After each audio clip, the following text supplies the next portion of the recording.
I told them in the strongest of words to just do it. You see, this is a we just do it kind of show. Seriously, listening to all these horrible shows is really affecting me.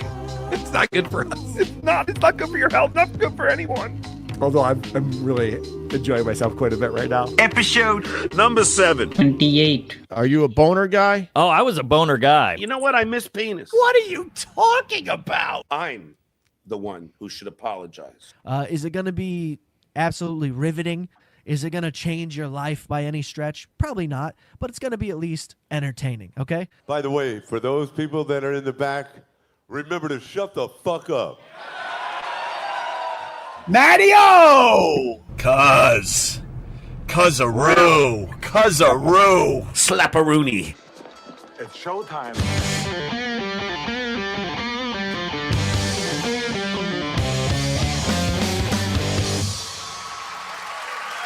WATP. WATP. Hello, Rubber Dicks and Cousaroos. Welcome to another episode of Who Are These Podcasts, the only show that's still crazy after all these years. I'm your host, Carl. With me every Wednesday, the man who is currently in your chat right now, it's Adam Bush. Art Garfunkel to your Paul Simon, reporting for duty.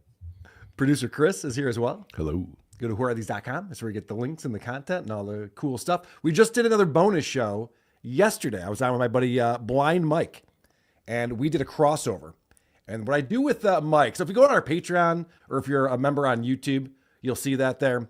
This episode is part 12 of Julia Fox's autobiography, and I am falling in love with this book. It's fucking awesome. It's so ridiculous and just complete horseshit. Just the stuff that she makes up about her life. And we're 5 hours, 15 minutes in to her audiobook. She finally tried heroin. We've been waiting. I knew it would happen eventually, you know? I love that she spent as much time talking about when she was 6 as she's just talking about dating Kanye West. It's like, yeah, I mean, that might be a little bit more important to the reader, but whatever. You do you. It's fine.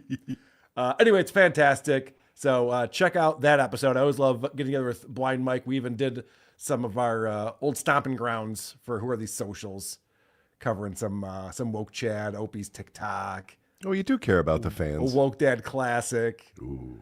So that was fun. We appreciate your guys' support. If you want to support us, patreon.com/Who Are These Podcasts. Also, we encourage our listeners, give us 5 stars wherever you review podcasts and then shit all over us in the comment section. Today, you can support this show by going to supertip.gg/WATP. We do appreciate that support, and it will work. I have it working. Supertip.gg/WATP. All right. What are we talking about today? I'll tell you what we're talking about today. The fighter and the kid are not even showing up anymore. I don't know what's going on with these guys, but Bryan Callen went on Rick Glassman's podcast just to get humiliated, I assume. That's what it seems like. Sweet. Opie went to Boston and made a hilarious video that's catching fire. And he can't wait to tell Ron Berman all about it. Alonzo Bodden was on Stephanie Miller, and Stuttering John tries everything he can to make him laugh. And he gets nothing. It's fucking great. And he'll be here to play the Opie or Burr game. We have new voicemails. But first, Aaron Imholt had his YouTube channel demonetized. Did you know about this? I did hear about this. Do we know why? He's going to explain it to us. He's going to tell us what he thinks happened. Now, if you know anything about me, I'm not a fan of flagging channels. I don't want anyone to get demonetized. I do think that sucks. And, Aaron, a good buddy of mine. So I feel for him as he's going through this difficult time. Let's talk about why some of you are coming to our YouTube channel today and seeing that there are no memberships. I got an email yesterday from YouTube that said we're demonetized for harassment. Now, let me get this part out of the way real quick. And it's like, that story checks out already. Yeah, I mean, what did he think was going to happen? Right. I 1,000% suspect Quartering, Chrissy, or Karmic as the people who reported this. Okay.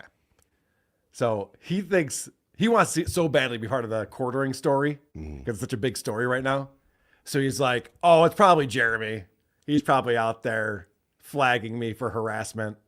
Jeremy doesn't fucking care about Steel Toe. Yeah, he doesn't know about him, right? I doubt it. Jeremy has 2 million subs on YouTube. and Aaron pretends he has 500 live viewers. It's like, not even close. Just people that we crush and beat on a daily basis. They can't beat us, so they report. That's what it is. I will give Carl and Patrick and all those guys a little credit today. At least they lose. They tuck their tail between their legs. They cancel their show. That's what a failed media effort does. It. Okay. He wants our attention so bad, he misses this little piggy more than anyone. And I've heard from people who miss this little piggy. I miss this little piggy. We'll be back. But God, he misses us. He brings us up all the time. He does not want us to go away. It makes him irrelevant. But it's still a win for him. Right. If we talk about him, it's because he's box office, and so it's a win. If we don't talk about him, it's because we had low ratings and got canceled. You're pussies. Yeah, something like that. It used to be I needed Aaron in order to make money. Now it turns out I cannot talk about him at all and be fine. But both things are a win for Mr. Imholt. It cancels shows. You know, if a show doesn't get good ratings, they cancel it. They canceled. Yeah, also, that's a good question from Captain Cheese. Has Melton done a single stream since Hackmania? I think he's done 2. And he showed up on X yesterday. But no, Patrick's been out of commission. So Aaron just destroyed him completely. Yes, so that must be what it is. He's Wow. humiliated after the successful Hackmania event. He had to run and hide. Their show after they realized they couldn't beat us. I respect that. Maybe I should go a little lighter on those guys. I don't Aw, sweetie. I know. That's nice of you. know. But when you're getting your ass kicked by, like, we humiliated the quartering. He brought it up on his show. He's like, there's some morning shows not even worth mentioning that's fucking with us. Play the clip. Yep. Humiliated the quartering? Aaron, I mean, I'm sorry, man. How many people have fucking humiliated the quartering in the last month? Jesus Christ. Talk about a paranoid, delusional ex-lover. The guy said some morning show, and he is positive it's him. Of course. And then we did, 4 or 5 videos on him.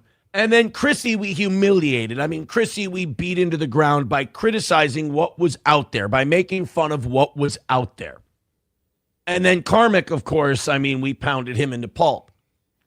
So Karmic's the only one who actually, this would be on his radar. That Aaron's talking about him. Chrissy's got too many fucking people talking about her. So does the quartering. I will say this. I think Felicia Gillespie is awesome. And I'll never have a bad thing to say about her. I think she's a wonderful person. And, just because Karmic got his channel taken down and now Aaron's been demonetized, I think that just proves that Felicia's fucking awesome. And probably a great girlfriend. And, Karmic fucked up. I'll just say that. One of them definitely pulled the trigger on us because we're not a harassing show. We're not a harassing channel. This guy lost his job in radio because he was harassing another radio host. He does a segment called the White Power Hour. He also has had 2 restraining orders on him because of harassment specifically. He's accused everyone here in this panel of very specific real crimes. Yes. But he shreds at basketball in jail. He's very good at basketball in jail. What a mentor. The one-handed dribble. So I deleted almost all of our Chrissy and quartering stuff, deleted almost all of our Karmic stuff, and then I appealed the decision. I got an email from a person at YouTube yesterday, Aria. She was very nice. I like that Aaron tries to pretend he's like a big-time guy. Yeah. YouTube employees are reaching out to this guy who's got 200 live viewers and has said many times YouTube is not his main channel. He uses Rumble. He doesn't care about YouTube. He blocks everyone on YouTube. But he's got a direct line to the employees over there. He completely made up that name. He offers no information that's not from the standard form or AI letter that they send, and he's trying to create this that no one buys. Aria, I think, is the name for Grok AI. There you go. I think I talked to Aria quite a bit, actually. Oh, yeah? Yeah. Chris? There is this tell. He's looking completely to the side. He's almost, when he's smug and confident, he's looking right at us. Yep. Yeah. And he's gesticulating and acting. He doesn't feel good. And she did say, we're reviewing this. And if this is frivolous, we will reverse it. So, yeah, by the way, that's the form letter you get back when you send in the appeal. It says, okay, we'll review this. and we'll be in touch. And Chris, his body is running away, Yeah. but his face is like trying to stay and fight this. Monetization could come back. We haven't heard back yet. That's usually a good thing. Okay, this is great. What we're going to see here is that Aaron has been obviously freaking out about this. I would too. That sucks to get your channel demonetized. And so he's thought up, what's he going to do to make up for the money he's going to lose? And he's got some really good ideas. Fingers crossed again. Prayed about it. Fingers crossed, the whole deal. I haven't heard back yet in about 12 hours. From God. Over 12 hours. So that to me is a positive sign. If it comes back, I've already set some things in place that are going to be really, really good for the show. Okay. And probably things I already should have been doing. But I kind of was forced into doing them yesterday because if we lose our monetization, that would mean memberships and ad revenue on the videos. Okay. Would it be a death blow for the show? No. I mean, the show can survive losing YouTube monetization. Yeah, because you beg for money every episode. I like that this guy's just like, did you guys know what my business model is? It's actually begging you guys for money. Like, yeah. I'm aware of that. You need $300 every morning, $200 every evening. Yeah. It will suck shit for a couple of months. Basically, who's the show for? We talk about it all the time. And if he does this show for him. Yes. Like, what is the point of talking us through any of this? The immediate change I make is I'll just take my pay as an owner, as a CEO. I'll take my pay that way. I'll just, we'll put the W-2s and the taxes on hold for a while, and I'll take my compensation in the form of just ownership, dividends, if you will. We don't care. We don't care about your creative accounting practices in order to make up for the lost revenue. Who the fuck talks like this? Someone who wants to save money on therapy. it's such a bizarre thing to share this with us. He's like, all right, I lost my monetization. You guys probably think I'm going to be poor now, but actually what I'm going to do is a little creative accounting on the back end and keep paying myself money. I misspoke. I'm sorry. It's not for him. It's just like John. It's for us solely. He hates it. It's so we know he's not a loser. And he's breaking it down so no one can say that, but really just revealing that he's more than we even thought of a loser. Long term, we'll bring a couple advertisers on. People will be donating through ways where we get 100% of the money or 80% of the money instead of 70% of the money. The other thing we can do is we will pump the shit out of Patreon and locals. Hopefully you guys who have YouTube not even all you guys, if 2/3 of you guys who have YouTube memberships, click that Patreon link in YouTube or join locals on Rumble. We'll do all our members only shows there. This is great. I knew he'd come up with this idea. I just had a sneaking suspicion. What we can do to make up for me getting demonetized from YouTube is you guys can just give me more money. What if, how about this, guys? No. What if you sign up for ways to give me money directly? And then I just get that money. 100% or 80%. He goes, we're going to bring us some advertisers. Sure. Believe when I see it. That I've been sleeping on, that I've been ready to go. Yeah, he hasn't been wasting his time with that. Meanwhile, he's got this Stoney's 30th anniversary logo on his thing. Stoney's hasn't been a sponsor in almost a year since his last live show there last summer. And it's the 30th anniversary was 4 years ago. If I'm the owner of Stoney's, I'm like, buddy, we're not celebrating our 30th anniversary anymore. What are you doing with this? Anyway, neither here nor there. So all of a sudden he's going to get these advertisers that he's never had, maybe another towing company or something. That's really important on YouTube streams. And then you can give him money at another place. And then you can give him money through a way that the platform doesn't take a large percentage of it. Okay. These are good plans, Aaron.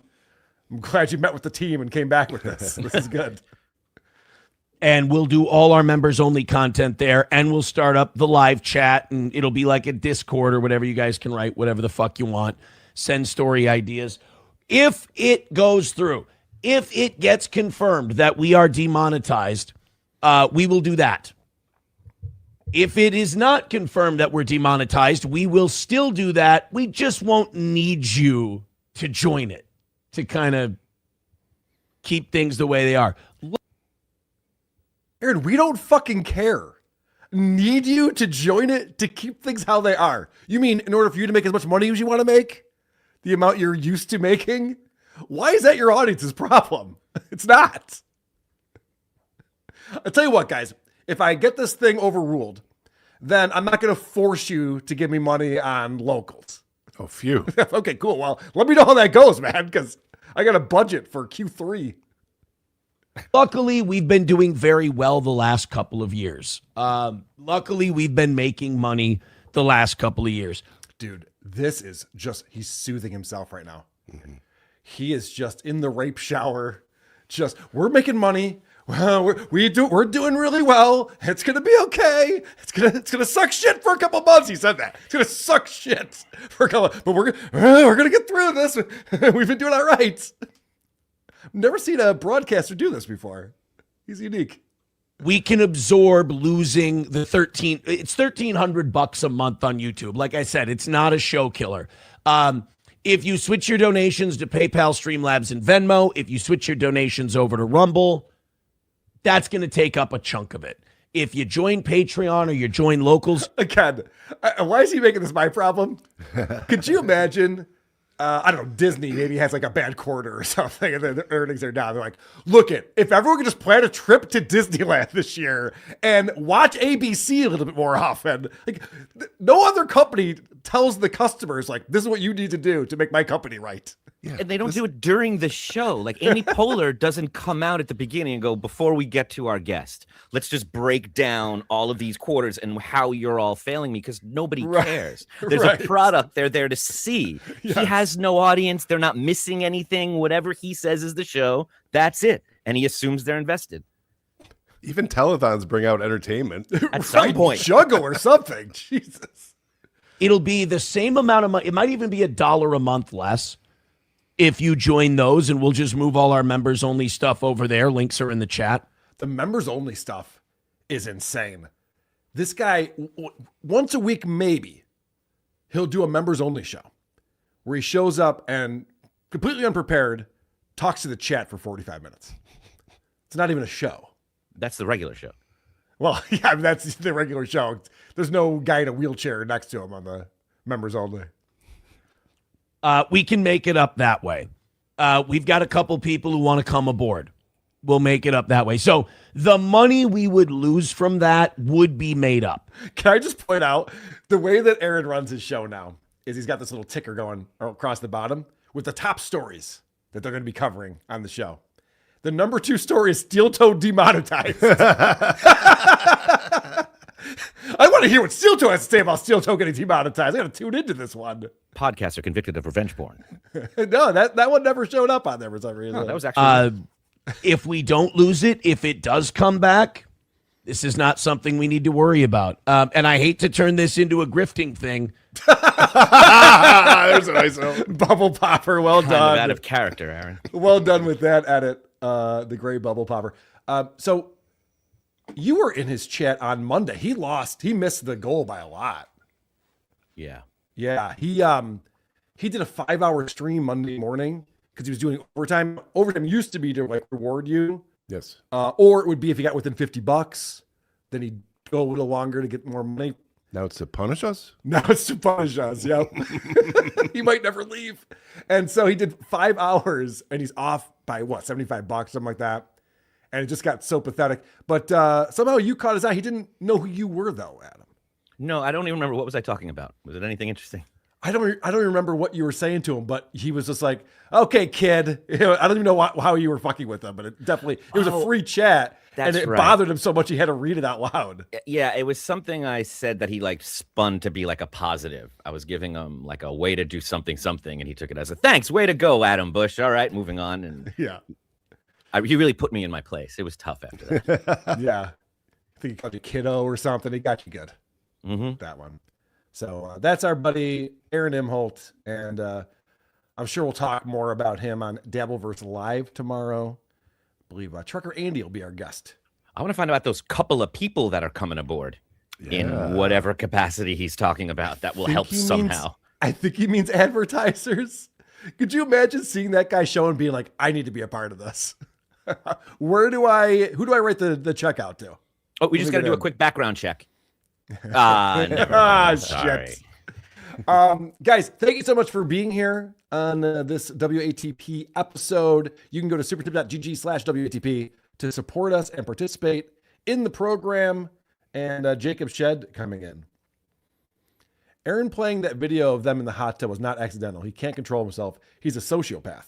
Yeah, that was the other thing that Aaron did. And he talked about that this week too, where he's not allowed because of his probation to bring up Kayla Ricada, to show her, to have that be anything to do with the program. And did we lose Adam? I think we lost Adam. I think he's frozen on us. He's frozen, but he's over here now. I'm right here.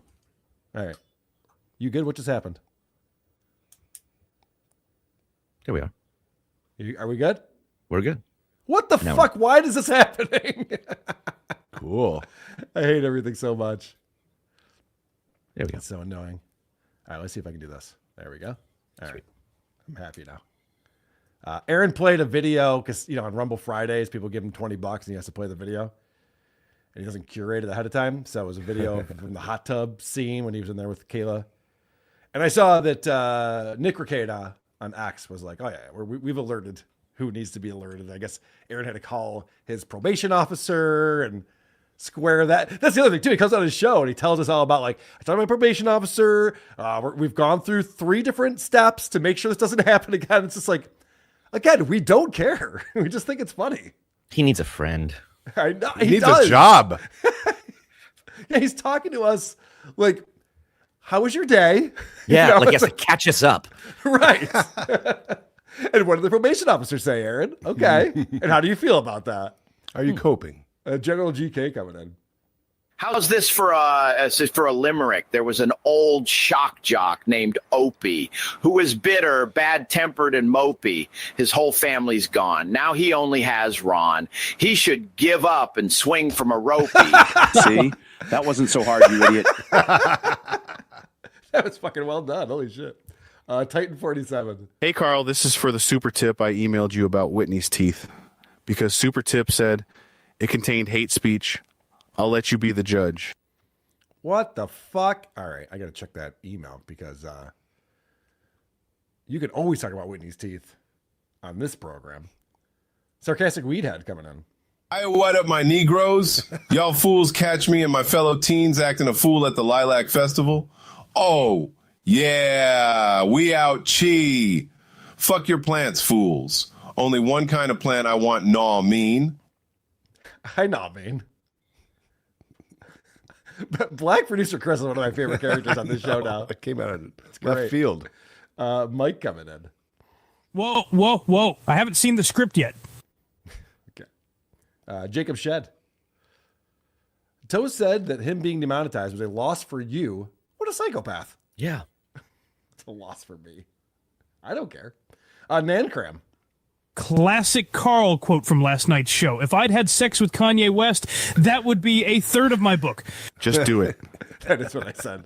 It's not too late. Dream the big. bonus show. Rick Morarity.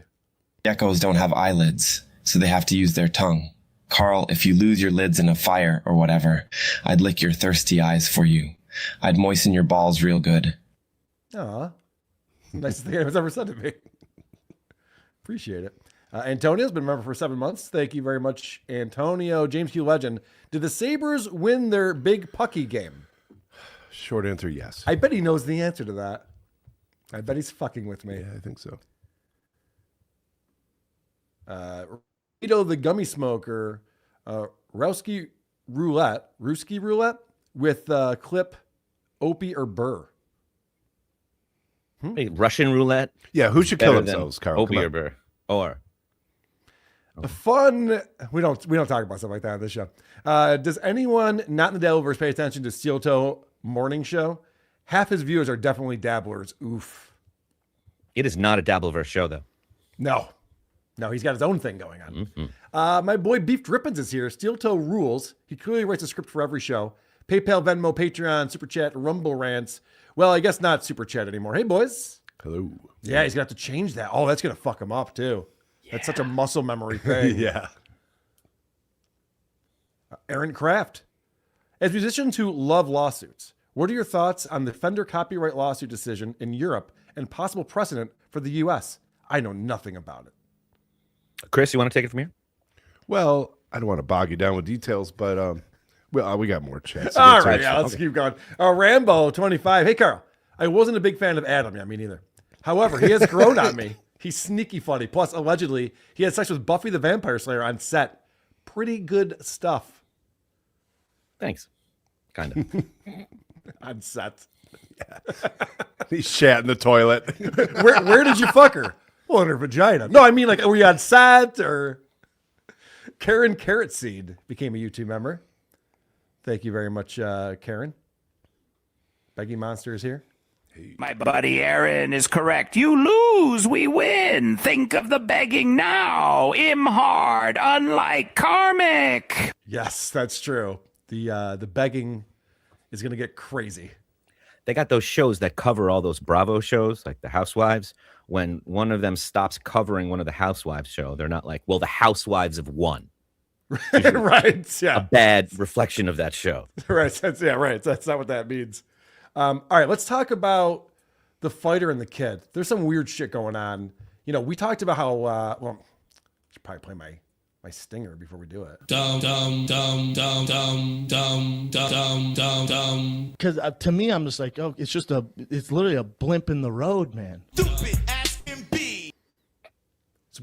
Brendan Shaw's been doing this thing where he's trying to like lean into the hate and he's addressing comments, and he went on his Patreon. They started up a Patreon recently, and he was answering a question about the fighter and the kid's future. And he's like, I think we got to get down to like 1 day a week. Bryan Callen doesn't have it anymore. He's too old to be funny. Like he said all this crazy shit. And I'm like tuning into the next fighter and the kid. Like, is this going to be their last show? Not a mention of it. And Bryan Callen is off for one episode. He comes back and he's just like, I can't wait to bust balls with you, my friend. This is going to be a blast. I love doing this show. And no one was buying it. Well, Bryan Callen has a trip to Mexico planned in June. And if you remember when they first moved to Austin, Brendan Schaub was very annoyed with Bryan Callen for having vacation. Because then he had to find someone to fill in for him. And it's very important that the fighter and the kid put out these episodes. I don't know why they think that, but they certainly think that. So Brian's talking about his vacation, June 13th through the 20th. Are you doing anything this summer? Any plans, Chin? You have anything? I'd like to go visit my family and friends again. Just In like LA? for a weekend. Yeah. That's easy. Yeah, it's easy. I mean, 13th to 20th, though. You guys want to just go dark? Sure. We can. Take a break. That'd be kind of cool just to have a week off. Mm-hmm. But either way, I always miss like working, so. We'll still have Big Brown Breakdown, but. Okay.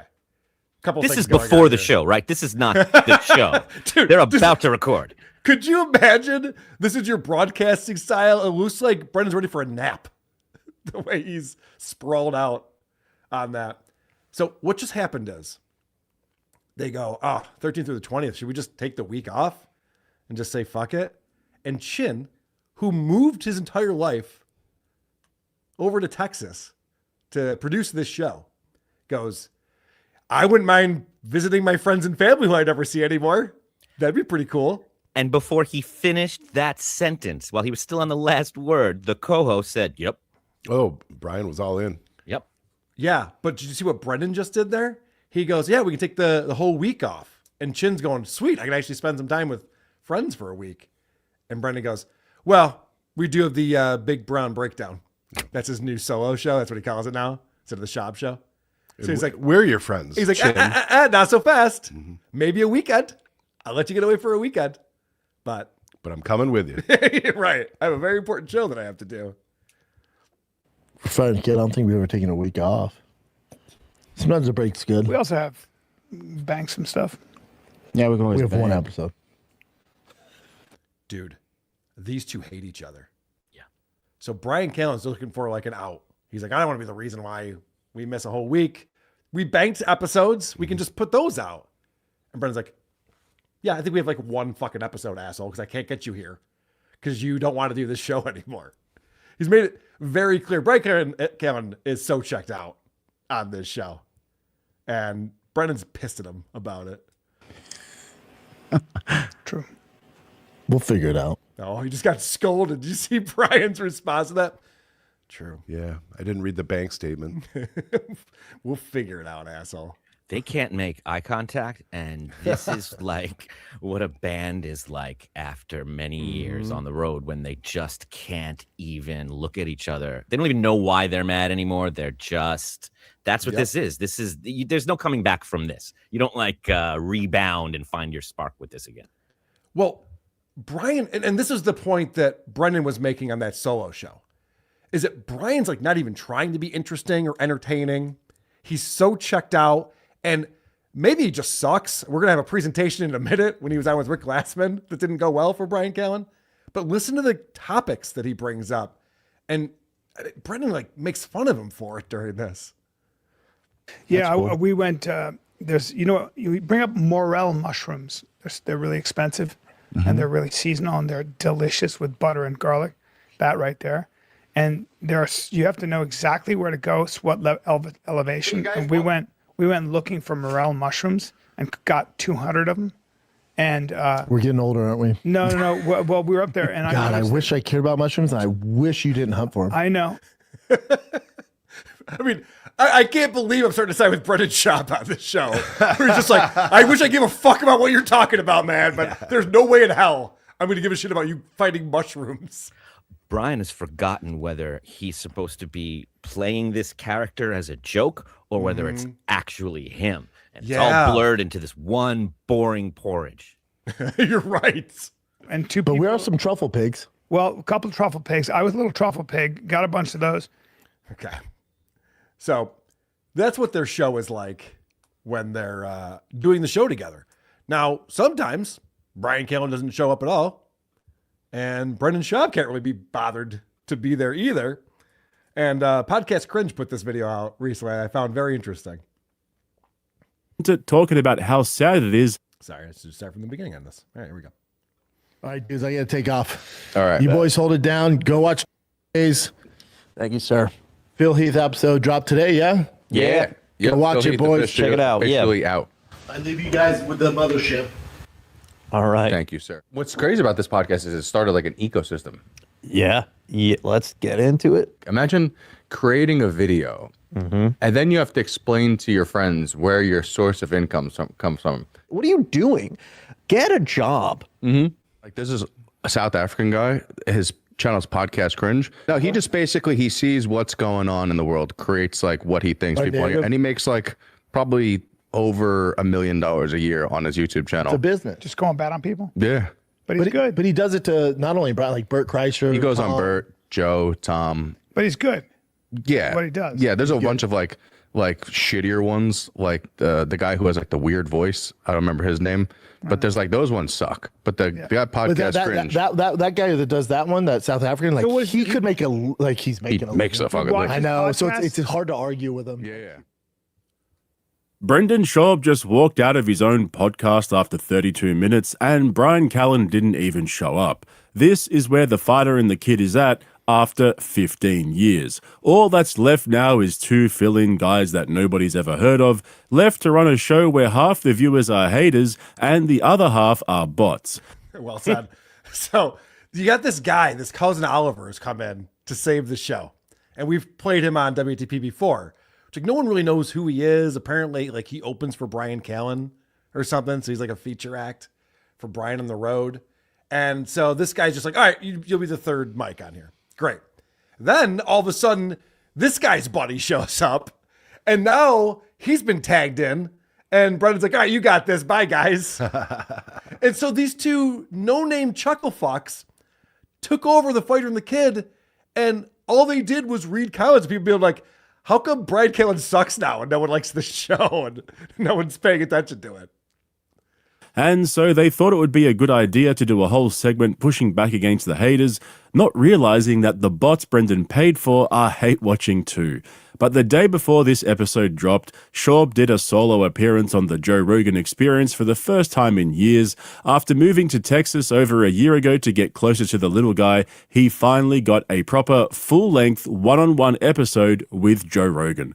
So he's got 3 hours for Joe Rogan, but 32 minutes for his own show. And he didn't even mention the fighter and the kid once. The JRE episode description doesn't even list it in his bio anymore. He's just host of Big Brown Breakdown and the Tubi series Gearheads Gone Wild. How crazy is that? This fucking guy's had the biggest podcast and doesn't even plug the fighter and the kid. Like, that's a fuck you to Bryan Callen, right? Yes. Yeah. Directly. If you Well, go out there, and his I used to have fun with family, his Vinny. friends, anybody that loves him like that. I used to have fun with, I used to have fun with Vinny Paulino by never promoting the creep off when I do things. But, you know, it's just kind of the way we flirt. This is really shitty. Yeah. Chin. Seriously. And you can't convince me that it's just a coinkydink. Meanwhile, back at the storage unit, Chin and the new hosts were producing one of the cringiest episodes of the podcast in its entire history. We're talking well over 1,000 episodes, and Brendan and Bryan are still redefining rock bottom. I mean, they weren't even there. How do you bomb on a podcast you weren't even on? These two Muppets spent the entire episode doing meta-analysis of the show itself, instead of actually producing an entertaining podcast, which seems to be a foreign concept to comedians nowadays. Instead, they were defending the hosts, answering questions on behalf of the hosts, and telling critics to get a job. The one guy, someone was like, we don't know who you are. And I guess he auditioned for SNL, which is not a credit. I auditioned for SNL. Did you get it? Yes. No. Okay. I tried to get a high-paying job. Right. Yeah. I tried to be famous once. Did it work out? Okay. Yeah. Well, that's too bad then. So yeah, I was checking in on the podcast. Cringe. He does a great job, and I thought I'd give you a quick update on what's going on. And also, Unique's channel I used for the other clips we were pulling from Fighter and the Kid. So thanks to Unique, and we have more Bryan Callen news coming up in just a moment. Yelling at Clouds, $5 Canadian says, I get it's fun to laugh at Aaron, but all podcasters should be very concerned about these hits against channels. Anyone could be next. I agree. And that's why over here we say Felicia Gillespie rules. She is awesome, a great girlfriend, and Karmic fucked up. He lost the good one. Look at this right here. Karen Carrot Seed just gifted 10. Who are these podcast memberships? We appreciate that. Thank you very much for gifting those memberships. I mentioned we just did a bonus show yesterday, a crossover with Blind Mike. I also did a bonus show earlier in the month, Living in the Past with Stuttering John Melendez. We are breaking down John's podcast from 2018, but also his original podcast from 2016 with Tammy Pescatelli. So if you got gifted a membership, you can check that out, or buy yourself a membership if you didn't get one, because we have some great bonus content for everyone who gets on there or on our Patreon. Now, Adam, you were checking out Rick Glassman had Bryan Callen on as a guest. And I'm going to let you take this one away because you were fascinated by the dynamics between these two. Yeah, it's like with the new Hubble telescope, we can see farther than we ever could before. We can see, back into time when stars are born. This right here, this episode with Rick Glassman is like the birth of a lolcow. You get to see how it's formed out of dust into this thing, because Bryan is just not aware of what's happening, and he thinks he is. And to some degree, they are riffing, but they're not. Rick is burying him in such a beautiful, soft way. It's so almost unnoticeable, but it's vicious, and it is almost violent, and Bryan does not recover. Yeah, Bryan's like lost his fastball or something, because this is a guy who's had a long career in entertainment. He's been in movies. He's been on television in starring roles on a sitcom, Mad TV, of course. Could Brendan be right about him? I'm starting to think that Brendan's right about this guy, that he's the problem on The Fighter and the Kid. he might be, because he shows up with nothing. He's got nothing to talk about. He's not interested or interesting. He's just kind of acting like he's better than everybody. So that and that package, coupled with the fact that he just keeps falling down steps this entire thing, is wonderful to watch. It really is. And let's not forget, we played it on this show a few weeks ago where Bryan all of a sudden Googled himself and he's like, these fucking people are talking shit about my comedy special. Have you guys seen this? It's fucking wild. They're saying I suck. Yeah, I know I suck. Right. I don't need you. That was his defense. But also he did the, we're just comics trying to make you laugh. Yeah. You know, why would you go after us? Like this whole idea that he's untouchable for some reason. He should not be criticized by people. Really what you're going to enjoy is that dynamic of like a kid and their dad. And the kid's making fun of the dad, and the dad thinks he's in on it. And he's signaling to all the other kids at the sleepover that he is in on it, but he is not. All right. So Rick's very excited for Bryan to come to the house and be on the podcast. Hello? I'm here. You still want to do this? Dude, I'm all the way here. What do you mean? All right. I'll be right out. Jesus. I'll be right out. Okay. So Rick doesn't seem all that enthusiastic. You still want to do this? You hear that cut? Hello? It sounds like Bryan was late and Rick's already kind of annoyed with him, right? Because Bryan's kind of big timing him a little bit. I bet Bryan was on time and he was still big timing him a little bit. Okay. Either way, it's very funny. Let's skip your next clip. Let's go to number 3. Yeah, this is great.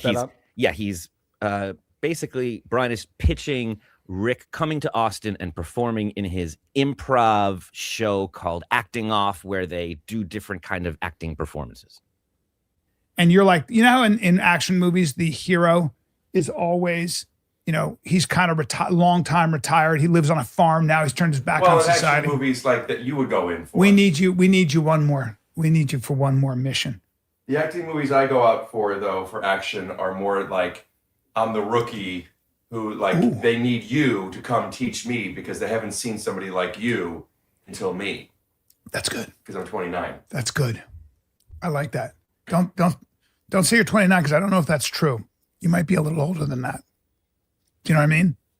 I wasn't paying attention. I was getting a little nervous on how to intro you. Give me 1 second. Just Bryan Callen credits. I mean, just like humiliating him right off the bat. In so many different ways. He's making him feel old, explaining that he's out of touch, while he threw at him a bottle of both of their podcast sponsors, Magic Mind, and made him drink it on camera, to which Bryan did a like Martin Short, Steve Martin level performance of I am so grossed out right now and trying to act like it's normal till it ends with, oh, that's good. Oh, I love this stuff. I can't get enough. I do love Magic Mind, by the way. I'm a longtime sponsor of this program. Still a fan. Oh, yeah, and me too. This is on Bryan. This is not on the product at all. For any of you listening, you can still get that WATP bundle. So one of the things that's amazing about Bryan here is that he feels he needs to let Rick know that he's a big deal and a big get. And the way that you do that, at least the way you do it in the Dabbleverse, is you list all of your credits. You just start going through your resume. Because I know you did something where you were a gym teacher. The Goldbergs, dude. Yeah, but wasn't there a spinoff? And then Schooled, yeah. And The Hangover and Mad TV. Sex and and The the City. Hangover 2 and Sex and the City. Yeah. You know, it kind of goes on and on. Yeah. You know what I mean? I like the way you sit. You're rather refined. It's been 3 years. 3 years in July. Wow. Wow. So I got to tell you, I would have thought he'd probably promote The Fighter and the Kid, since that's like the very first podcast ever of two guys sitting down and talking to each other. This is what they told me. Revolutionary. Yeah, every podcast is now based on The Fighter and the Kid. You'd think he'd throw that out there for his resume, but no, the Goldbergs and whatever that other show was. Shows that are not on the air anymore and no longer really benefit him to be promoting. What's the other one? Schooled? Yeah, it was a spin-off of the Goldbergs, which I got to be honest. Maybe I'm out of it. I've never seen either of those shows, not a second of them. And I don't know anyone who has. I've never met a person who talked about the Goldbergs or schooled. I'm hearing about them for the first time. Yeah. There was an audience for them. I mean, at least the Goldbergs did well. The other two were just spin-offs or AP Bio. Some people watched. Rick knows all of this. He's just pretending to make him feel. And Bryan's never in on it. And that's a really simple question here about like, what's your type of guy begins a horrible improv that they can't ever get out of? If I was a gay man, I think my type would be a darker, a Latin, Brazilian, something like that. No Something mustache, though. Afro-European kind of mix. No mustache, because you said you don't want to make out with a guy with a mustache. Yeah, I'm not a fan of hair on anywhere, especially in my mouth. Okay. What do you do when you're eating hair? Well, so that's the problem. Is I can't do it. How do you get your protein? Well, there we go. Okay. So it starts off with if I was a gay man, the type of guy, and then this turns into this protein conversation. And this is where Bryan Callen's just gotta pull the ripcord. just get out of there, man. Because Rick just forces him to sit in the stink that he's created. It starts with us. How do you get your protein? well, so typically when you slay an animal in the wild, which I've done. What have you slayed? Sorry? Like when you go hunting for? Yeah, I slay. I like to hunt the way my ancestors did. So I don't use a gun. I think it's cowardly. I use a sling, or I tend to stalk with a blade. That was it. That laugh right there. Yeah. He's been big time. He's been giving him nothing the whole time. He lets out that little laugh, and that's all he needed to be like, okay, here we go. I am in. Rick lets him go. Bryan does this thing too, where you can tell he's being funny because he starts doing an accent. This is your improv bit. You don't actually hunt with a blade, but now you're doing your little improv bit. Well, all right, let's hear more about that. Do it for food. I do it for life. I do it to take the animal spirit into my breast, and I like to eat the animal there in the field. I dress it, and I take it into my system because So I you can don't feel cook its. I can feel its spirit. No, what I like to do is chase an animal for a while. Do you have any video of this? I do. I like to watch the animal's adrenaline. I get it spiked. So Rick's not amused by this at all, but he's giving him just as much rope as Bryan needs to hang himself, and he's just going to sit back and watch it happen. And then I slay the animal at peak chase. Why do you want the adrenaline in the body? You'd have to feel what it's like when you take that meat in. It gets saturated with red blood cells. The meat is kind of a fudge-like consistency. Oh, yeah. There's almost no fat. I take it in. Sometimes I carry with me a small jalapeno pepper. Why small? A small bottle of extra virgin olive oil, preferably from Greece or Jerusalem. It's just laughing at him. Oh, yeah. When I've eaten my fill, I leave it. I leave the animal for the elements or for other animals. I feel like what you're telling me right now is something that I've heard you say before. Not necessarily in that order. Right. But it does seem like, and pardon me for going right into serious talk. Yeah. But it does seem that you're selling something that you've been selling for a while. And I'm curious if you're still selling it because people are buying or because you're stuck with this thing and you have nothing to do with it. Because, Bryan, how old are you now? Ouch. Ouch. Oh, that's fucking brutal right there. All right. He's trying to do this improv thing. He thinks that Rick's going to go along with it. Oh, my God. And then he just goes, what are you doing? What are you doing, man? Why are you doing this? You're too old to be in this pageant. Pick up all these fucking batons. Yeah. He's calling him Jack Lemmon in Glengarry Glen Ross. Yes. Yeah. The machine. Fuck the machine. Fuck the machine. This guy, it was so masterfully how Rick did that, led him into that, and then just perfectly dismantled him. He explained why he doesn't exist as a person or as a performer, and then asked the one thing he's the most insecure about. And we got to watch Bryan's body language go from this open to as soon as that started, he was like, Yeah. His arms folded. He's looking at him. He's braced now. He's ready for war. And it only gets so much worse. Bryan's so insecure about his age. If you remember last year, the reason why he was moving to Austin and he had to get out of LA is because the comedy scene is passing him by. It's all these young comics at the mothership at Joe Rogan's place in Austin. That's the new scene. I got to be there with my fellow comedians doing comedy. Yeah, people are into funny now. It's weird. Yeah. So he's so concerned about this because he's 59, almost 60 years old. And he feels that people are passing him by. He's a little bit out of touch. And so I love that Rick really hones in on this. Homes in on this? Hone? Fuck. You have nothing to do with it. Because, Bryan, how old are you now? So I'm you mean like in biological terms or? Mm-mm. Okay. What do you mean? So show business, what do I play? I can play anywhere from 30 to 40s. You think you could play 30? I don't know. You think you could play what I play? I think with what's called a soft filter. Right. Yeah. Yeah, especially if I had a Glassman wig on. You know what I mean? A lot of what holds me back is, yeah. So a lot of that. Thank you. Can't believe that you have that. He wasn't expecting that. Yeah, it's like, oh, you did a wig to look younger? Here you go. Try it out. You want to dance? We'll put on some music. Go ahead, dance. Sure, yeah. Let's see what happens.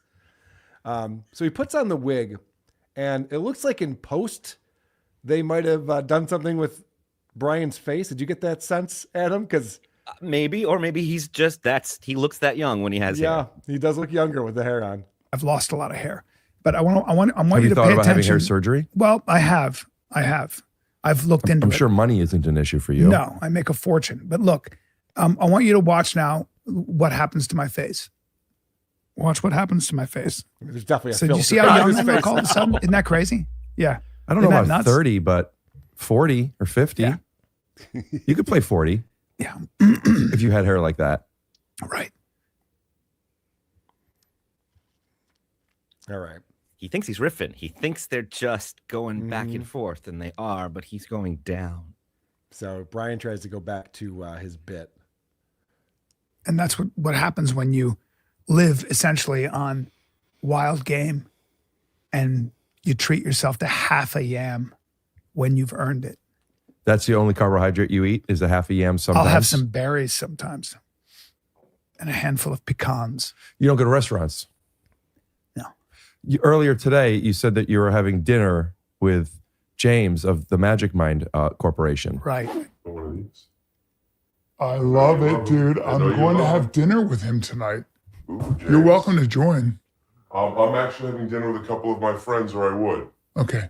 He invited you. He loves you. Tell him to get in line. Are you hunting and cooking for him? Yes. That's the longest breath I've ever heard in a podcast. Oh, you're going back to this bit again? Cool, man. So you're going to go hunting with the guy from Magic Mind? Yeah. Yeah, Rick, I am. Let's get back to the yes and over here. Thanks for that. I don't know why he's choosing to paint himself like this. Like Rick has him. They're doing a bit, but the invite to dinner was real. Yeah. When he said, "Do you not eat at restaurants?" And he said, "No." That was a bit. You can just do the bit. He just either lost his fastball, has no ideas comedically, or is just so deeply insecure he can't recover from any kind of insult. Well, I think you said it when we were watching the clips previously from The Fighter and the Kid. Like, Bryan's playing a character and he's not sure if he's the character or not. Yes. He's lost himself. Whoever said that is brilliant, because that's right on. Yeah, I think you said it, Adam. Oh, perfect. Very smart of you. Very brilliant. I think for this podcast, I would like to see that so I could film it so we could put it in. I could reschedule with my friends and maybe I'll come with you guys. Right. Yes. There's not a lot of, so one of the things about hunting for me is I almost always ride alone, right? When I say ride, I just mean I'm usually alone because it's hard to bring somebody who doesn't understand how to walk without breaking a twig under their feet. Yeah. Right. And you give off a certain scent. So it's going to be hard for me to close distance on So you hunt the animal. What do you think you're gonna catch today? So in this case, I'm going to catch some shellfish. Down in Malibu. Yeah. Oh, so you're going. Shuck some. Yeah. Where are the twigs that you're afraid of them hearing? It's a good question. It is a good question. I don't know why Bryan came back to this. No. And I love that Rick is pressing about it. Like, oh, okay, you're gonna go back to your hunter bit? Then let's explore that, man. Let's go. I want to video you hunting. I want to see what this is like. A day in the life. While smiling at him, every avenue Bryan goes down, Rick goes, no, and just slaps his hand and he's dead. Yeah. So Callen's just not prepared for this at all. It's a good question. There is a lot of driftwood on the beach. So that the seafood hears when you're walking on the beach. I could walk on a beach and not step on the. Well, I mean, I'm not just. I mean, sometimes it's funny. People fish. I love spear fishing. I love to get in there with a sharp stick and just, Cool. I would love to get some video of that. Yeah, I would love you to do that too. But it requires a certain kind of camera. What do we need? Just a waterproof situation. I have waterproof cameras. Do you? Yeah. Huh. That sucks. Didn't think you were going to say that. This one got away from him. I don't know why Bryan just doesn't go, okay, listen, man, I'm just fucking around. I don't want, it's fine. Rick's like, what? Yeah. Or he could just make up a scenario where he's not a lying asshole. It's up to him. He can just say whatever he wants. He could have. Well, now we get back to his his edgy takes on society, such as the morning routine. I'm tired of, so your morning routine is all these things that optimize your biology. How about reading a novel? That's sometimes and that's people's, smoking a cigarette. Well, sometimes that's people's evening routine. Yeah. Maybe not in the morning. But you know what I'm saying? No. Way to riff. Yeah, good stuff. Yeah, that's edgy, man. Wake up and smoke a cigarette. That's a good morning routine. Read a novel while the kids are hungry. It's not going to ruin this thing. So when people are waking up and they're not smoking cigarettes and they're not reading a novel, I'm not thinking, why aren't you smoking and reading a novel? Right. Marry who you want to marry. Just don't shit in my toilet. I'm not talking about that. I'm talking about this culture that never has us reaching beyond ourselves. You have no idea what you're talking about, and you've never been asked a follow-up question on this before. Yeah. What the fuck? So, okay. Yeah. So, because smoking's bad, so he's just like, how come no one ever says he should have a cigarette in the morning? Like, good stuff, Bryan. Real edgy. And when asked, what does that mean if I want to apply it to my life? He has nothing. Yeah. He's got nothing for it. So, this is kind of funny because Bryan's like trying to agree. He's decided like, okay, let me just play along with this guy's game here. I'll just nod my head and maybe that'll make this all go away and fix this conversation. Done. Yeah, you might be right. Yeah, I think that's a very good point. That's a wise point. It may have always been thus. I understood everything but the last word. I like to speak in medieval terminology sometimes. Yeah, it seems like, because I remember you said you like spear fishing, but I didn't realize that your hands weren't steady. I tend to Shakespeare. It's really good. Aren't you only supposed to bite your knuckles like that when you see a pretty person? Or when somebody hits me with a pun that I wish I had written, and then they humble me, and I go, Are you? All right. Can we start over? Yeah. Seriously. It is just body blow. Yeah, he's getting big leagued here. Another thing with Bryan, he doesn't know who he wants to be. He knows people on the internet make fun of him. He knows people make fun of his co-host, Brendan Schaub. He wants to be a guy's guy, but he also wants to make sure that the liberals in Hollywood still love him and his liberal comedian friends. So he gets very confused. And I think there's something wrong with that, which is this hyper consumerism versus reading about the opera. Yeah. It sounds like you want to make both the world and America, dare I say, great again. Generous again. What's the difference? It's still MAGA. Make America generous again. Yeah. Do I sound like a liberal? Are you not liberal? I'm liberal. I think you are. I think you're liberal in a conservative body. I'm whatever you need me to be, man. Yeah. Just get off my back. Yeah. I don't know. What do you want me to be? I'm that thing. He doesn't let him get a breath out without just another uppercut. It's just relentless. It's very fun. So then Bryan, like I talked about earlier, he came on The Fighter and the Kid and complained about people were panning his comedy special. And so he brings that up with Rick Glassman. And Rick's response to this is so brilliant. It's actually very impressive. What we're in the business of doing. I love how comedians get hate. It's hilarious with these losers that make money off of whatever they can do because. Hey, I know that because Reddit and Fighter and the Kid has a serious reputation, but I don't get any hate. No, you don't get hate. But I mean, I'm saying you'll see. It's so funny. Yeah, us comics are always getting hated on by the internet, and it doesn't happen to me at all. No, I know, not you, obviously, just me. But it's very funny that he said that. Hey, but I mean, I'm saying you'll see. There's a subset of people on the internet that love. The point I'm making is that comics spend all their time just trying to make people laugh. Oh, here we go. Oh, he's so sensitive on this. And Bryan refused to wear the headphones. Mm-hmm. So he doesn't hear when Rick just mumbles things into the mic like everyone loves me. So it's just for us. And if you look at the comments on this video, there's like 100 Rick is an insufferable, anything you can imagine. Yeah, of course he gets hate. Of course he does. Yeah, of course he does. But Bryan just has to placate. Like, no, that's just you and Brendan, man. I don't know what to tell you. Of course. Okay, I didn't realize. So yeah, this whole thing where Bryan's showing how sensitive he is about people making fun of his special was a really bad move. Mm-hmm. And I remember when he talked about it on The Fighter and the Kid, and whoever that third wheel is was just like, sometimes they're funny, whatever, who cares? And it's like, oh yeah, I should talk about how sensitive I am about this because then it's gonna happen more often. And Bryan forgot about that, but he does have the resume that he should not be getting clowned on the internet. When I'm on the street and I'm a certain age, I get people that are they grew up with me. They've watched a lot of stuff. Sex in the City. All of it. They just go like this. Bio, they go. Maybe? They just go, that's an OG. That's it. Like, you get respect. You're called Mr. Callen sometimes. It's hilarious. You were a coach in AP Bio? Is that Glenn coach Howerton? in the Goldbergs. Okay. What was the spinoff? Schooled. Did you make Original more money in cast member. Schooled than in AP Bio? Yeah. It's so disrespectful.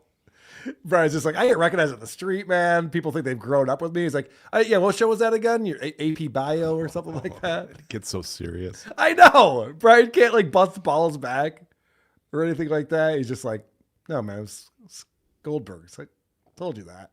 You know that. Come on, Original cast member. Come on, man. You know that. But he says people come up to him and say they grew up with him. And Rick goes, oh, like Sex in the City? Yeah. Kids grew up watching. What are you talking about? Right. He's a comic who had really great success in Hollywood, and it has Mm-hmm. completely changed his DNA, his way of thinking, his personality. He believes he's better than everyone else and has nothing left to prove because he won a contest and thinks he's just going to ride off that forever. And anyone that asks him to just do or be anything, he doesn't even know how anymore. He just knows how to be Mr. Callen to a PA.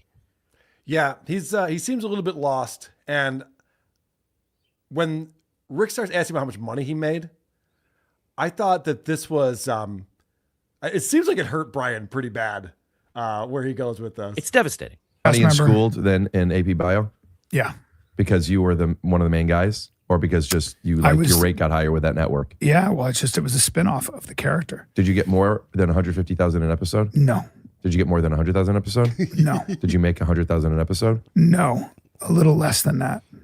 I think 75. Can't remember. And then do you have to pay your agent and manager, or do you not have those? I had an agent. That was it. And a lawyer? No. So I've always run. So 67.5 is what you walked away and with. then there's taxes and all that. Right. Yeah. So per episode, you're probably walking away with, you're netting around 40. Probably. How many episodes? I think I would have to look. One season, two seasons, three seasons? I think seasons? we did one season. 13? This is getting so serious. I would think at one point, Bryan would be like, I don't know, man. Who cares? What's the difference? Yeah. He's answering every question. Yeah. He 22, stop I think. It's great. Really? Yeah, I think so. Was it 2? So that's $880,000 net. What did you do with that money? Put it in my house. Like in your closet, or you bought new cupboards? I put it toward the mortgage. Toward all of it. Yeah. As much So as it's I not could. paid off. Your house, you owed more than $880,000 at the time. Yeah.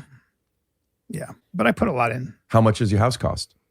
I bought my house for, back in the day, I was making a lot of money, and I paid a little, it was too expensive. I overstretched. 3.5? No, 2.9, 2.8, I think. Where? Santa Monica. Do you still have that house? Because My ex does. Gave that to. Remind me the name of the show? Schooled. Goldberg's. And then Schooled. Yeah. Is there some type of irony that all the money from Schooled went to somebody who schooled you? I don't look Your hands at are it, shaking. I don't look at it that way. Your I hands don't are know what you're shaking. talking about, dude. Shakespeare. Just the tragedy in comedy. Yeah, it's good. It's very good. Have you done any hunting? That was a threat, by the way. Yeah. Bryan trying to get the call back going. Done any hunting? No, he's trying to get him alone so he can have his way with him. Yes. That was it. He took his greatest achievement in life, something very few people can say they've achieved in Hollywood. He had a huge recurring role on a hit show that spun off, made him a series regular, and then ran. Like, that's enough to retire on and go, well, my entire career is validated. I can do whatever I want. And it took Rick about a couple minutes to turn all of that into his biggest, most embarrassing failure. It's hilarious. Well done. I'm sure Brian's happy he went on this show. And it had been 3 years since he had done it. So I was really excited to be back with his buddy Rick on here. All right, where are we going next? This is where he tries to bring the conversation back to that weird man stuff he's trying to, develop a new character in. Okay. Strength is measured with different metrics. As men, we tend to measure strength with one metric. Sorry. But that's because I'm asserting dominance. We Aren't you trying to change? I am. Thank you. For those just listening, Bryan was had his legs spread very wide, and Rick suggested very subtly that he close them, and Bryan hopped to it like a good little boy. Yes. Well, Bryan's had some issues when it comes to his behavior in Hollywood. I think we've heard about that from people who know him on this show. So the Earl Skakel was on not too long ago talking about that. So Bryan's got to, tiptoe around this line of being a man's man. And, because he did pretty much get canceled. He was off the Fighter and the Kid for a while after he got Me Too'd.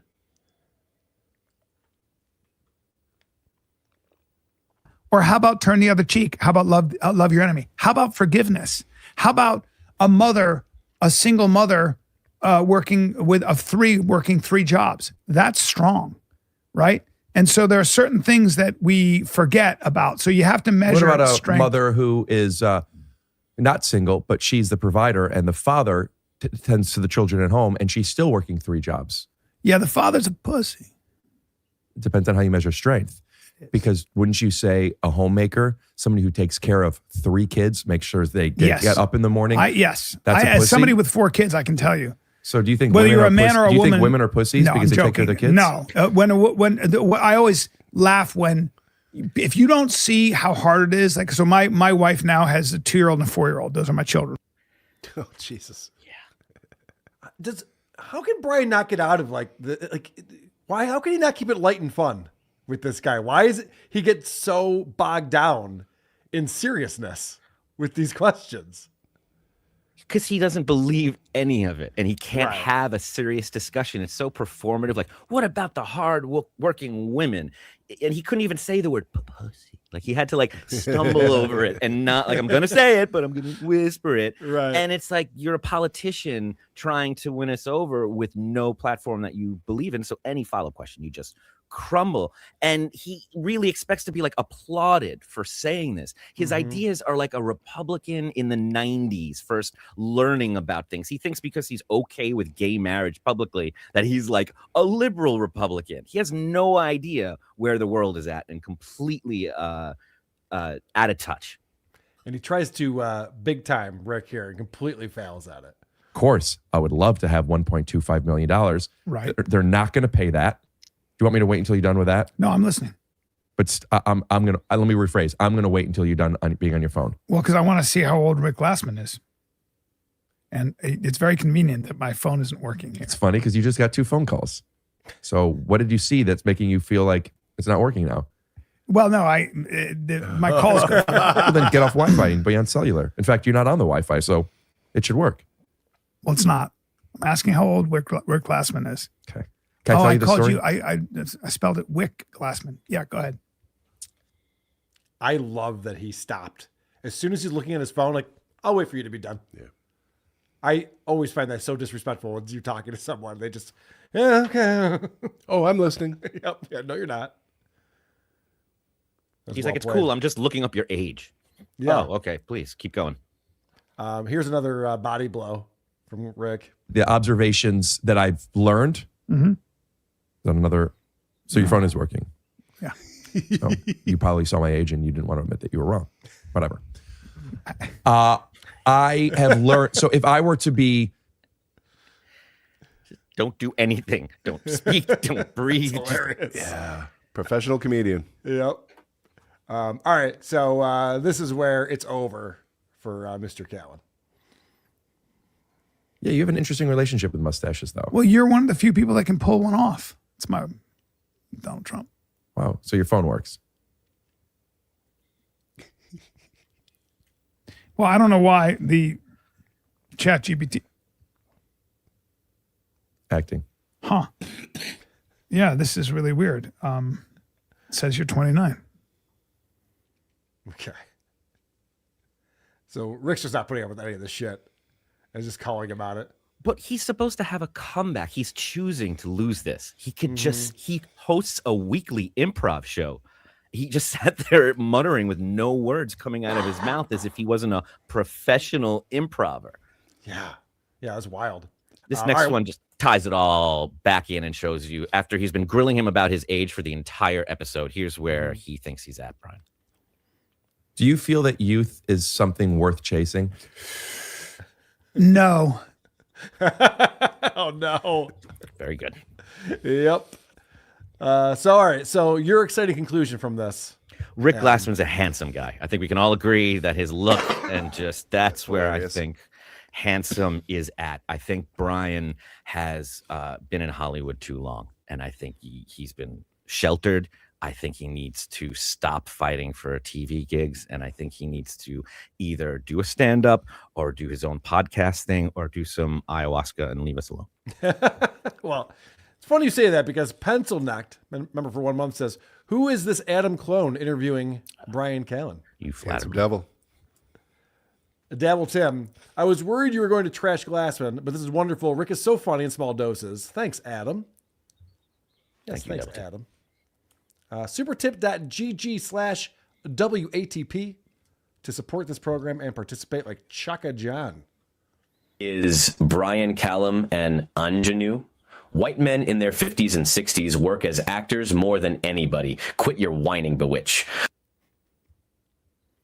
Yeah, it's possible. He can do whatever he wants. He just has to pick something and focus on it because giving no effort to many things isn't working. Renegade Priest, this might be cope, but after 14 seasons without a playoff appearance, I think the Sabres still had a hell of a year. I agree. I had a very fun time watching the Sabres this year. And, overtime of Game 7, all it takes is a bounce.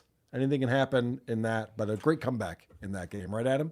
Oh, totally. And I was listening to what you were just saying. Darlene's goal in the third period was very exciting. And my buddies were all there. I was glad I wasn't there. But it was a lot of fun to watch this season. So I was happy to be able to watch the Sabres be good again. It's been a long time. Let's talk about my buddy who hasn't been good in a very long time, Greg Hughes.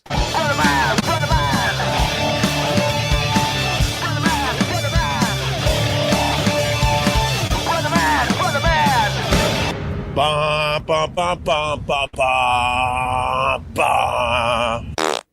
The Opster was just up in Boston. He claims with the family. He claims the wife and kids are with him in Boston. It might be code for something. It might be code for something. He can't wait to tell his buddy Ron, who you guys might not know, is from Boston. Yeah. Did you know that? I can't wait to tell his buddy Ron about How can you tell? How do you know? I don't know. I'm making that up. I can't wait to tell Ron about his experience in Boston. And it seems like Opie's fired up about this. He's in a good mood because he actually did something. He went somewhere and he did stuff. Bum, bum, ba-da. Wum, bum, ba, bum, ba, ba. Oh, I love that dirty water. Boston, you're my home. That's the only song you guys got up there, Ronnie Babes. Boston, you're my home by the Standells, Dirty Water. And the Standells weren't even from Boston. So why are they singing about Boston being their home? They were from L.A. They were a one-hit band from L.A. Come on now. That's how magical Boston is. Even if you're not from there, you say you are. By the way, I hope you didn't fucking embarrass me. I didn't embarrass you. I hope you didn't embarrass me in my hometown. Hey, Ron, bad news. Opie definitely embarrassed you in Boston. He was being a big old goofball on the street like he likes to be. He doesn't blend in like he used to. No. Opie coming in with the fun facts immediately on this episode. Yeah. And unfortunately, Opie is a little bit tired from his travels. You're now Ronnie Beantown. I just got back from Boston, a little family, not a vacation, a long weekend in Boston with the wife and the kids. We had a glorious time, Ron, but I am tired. I got home at 8 o'clock last night. And I don't know if you know this, but that Boston is a walking city. My God. Guys, Opie's tired. He didn't get home until 8 o'clock last night. Jeez, why are you even up doing the show then? Holy shit. He didn't get in until 8. And he's thrown off from not used to being in a walking city? Yeah, doesn't he live in Manhattan? That's right, Upper West Oh, Side. yeah, okay. It's talking about. What's so annoying about Opie is he's like a little kid who's just learning things for the first time. They can't wait to tell you what they learned at school. So Opie was on this historical sightseeing tour because, of course, he was. That's what you do when you go to Boston, right? That's why he said it wasn't a vacation. Maybe. Well, teenage kids love that. Sometimes you got to do it just for them. Right. Yes, I'm sure the kids loved that. And he can't wait to tell Ron this new fun fact that he learned while on this sightseeing tour. By the way, do you know, I'm gonna teach you something about your hometown of Boston, Ron. You know that Paul Revere, right? He was on his horse screaming and yelling, the British are coming, right? Guess what? He never said the British are coming because we were all Brits back then. We were loyalists and patriots. That's what we were. We weren't Americans yet. So Paul Revere on his horse saying the British are coming, that never happened. That never happened because we were all British at that point. Do you understand, Ron? That was a lie. That was fake news, according to the lady that was in charge of the duck tour that we were on. We did the duck boat. Are you all right? Are you choking in the middle of my Paul Revere rant? Oh, they're too dry. What are you eating? They're too dry. So Opie is so excited about this information. You know, he didn't say the British are coming. Why? Because some woman who was given a historical sightseeing tour told you that? That's his show prep. Now he knows everything about Paul Revere. It's amazing. And Ron's so bored, he's just eating snacks while this is happening. What happened to you, Ron? Come on. We used to be on your side. And now you're just eating snacks during the show. But it really was like a Naked Gun style bit where Ron was about to choke and die, and Opie was not going to acknowledge it until he was done with his fun fact. His tongue is coming out of his mouth. Opie's just like, come on, Ron. Don't you like my Paul Revere story? So thankfully, Ron's like, can we talk about anything else? Like the fact that my crackers are too dry. We talk about anything? And Opie goes, nope. Listen to me. I'm teaching you about Paul Revere. So when he did his famous ride and he was yelling and screaming, the British are coming, right? Guess what? He didn't say that because we were all British at that point. Also, he wasn't the only guy. He was one of 38 guys that were warning the Patriots / loyalists that the British Army was coming. Jesus, you already told us that, Opie. Do you think he couldn't hear because he was choking? Ron is giving him every human signal possible that he's not interested in what he's Move saying. on. What is wrong with this idiot that he felt he had the need to repeat that story again? And he's so excited about having like new knowledge. Guess what else I learned about Paul Revere? I don't know, man. But he wasn't even famous for 90 years. No one gave a shit about Paul Revere. And then that guy wrote that poem about Paul Revere. And then next thing you know, everyone made Paul Revere famous. He became famous 90 years after the fact. Boring. I mean, Jesus Christ. What the fuck is he going on about? You know, if Opie likes learning stuff, he could do this every day. He doesn't have to go to Boston and go on a tour if he wants to learn things. Are we really witnessing a man so insecure that he's threatened by Paul Revere's fame? Yes. I'm more famous than Paul Revere was. All right, Opie. Yes, you are. Very good. What if my land is so boring? So Opie starts off this show so excited, like a little kid, just learning some facts. Can't wait to tell Ron. Ron could give a shit. He's not giving Opie anything in return. But then Ron goes, fine, we're going to talk about fucking Paul Revere shit. I got a fun fact for you. And watch how Opie responds. Here's a little fact for you. Revere Beach in Massachusetts is the oldest, first public beach in America. Oh, that's just amazing, Ron. That's absolutely amazing. Massachusetts, the spirit of America. Oh, Opie, I get it. It is boring. But what the fuck? You're just telling us about what Paul Revere was yelling from the horse. Hypocrite. Seriously. It's like, God, Ron, you're so fucking boring with this shit. It's like the Thomas Edison episode of The Simpsons. Well, I was thinking of that. Yeah. We all were. Homer But just can't stop talking about you Thomas knew that no Edison. matter what Ron said, it was Yep. going to end with Opie saying that. We've been polite long enough. But it's so funny. It's just like, fuck you. Fuck you, Ron. I don't want to hear about your fun facts. I have fun facts. Babble, babble, babble. So Opie made a video when he was in a cemetery in Boston. And he is so excited about this video. They say, hey, put your Hancock down. Oh, dude, my John Hancock video is setting the world on fire. Would you like to see it real fast? Because that was also in the graveyard. I lived it. I didn't see it. I lived it. I'm from there. All right, but this was also in the graveyard. I did a quick video of the John Hancock. Opie thinks this video is fire. And I played it yesterday on our bonus show with Blind Mike because I just happened to be checking out Opie's TikTok, which I don't normally do. But on Who Are These Socials, I would check in on that quite a bit. And so I saw this video that he posted, and I didn't get it. I played this for Mike. He explained it to me, but this is the video that Opie says is crushing it and on fire right now. And let's see if I can play fucking TikTok and actually have audio. That'd be cool. Okay, I'm in Boston looking at graves, and this guy signed the Declaration of Independence. It's John Hancock, and it says this memorial erected. Why does it look like that? There's where John Hancock is buried. Someone has a sense of humor. All right, let's go. Okay. So I didn't find the humor in that. Blind Mike, who's blind, was like, it's because it goes cocks in his name. It's like, oh, I guess. Okay. Opie thinks that was like the greatest video anyone's ever made. Yeah. So he pulls it up on the show to show Ron. Setting the world afire. It is. And watch Opie crack up at himself. John Hancock is buried. Someone has a sense of humor. All right, let's go. Dude, come on. Why is his monument shaped like a dick?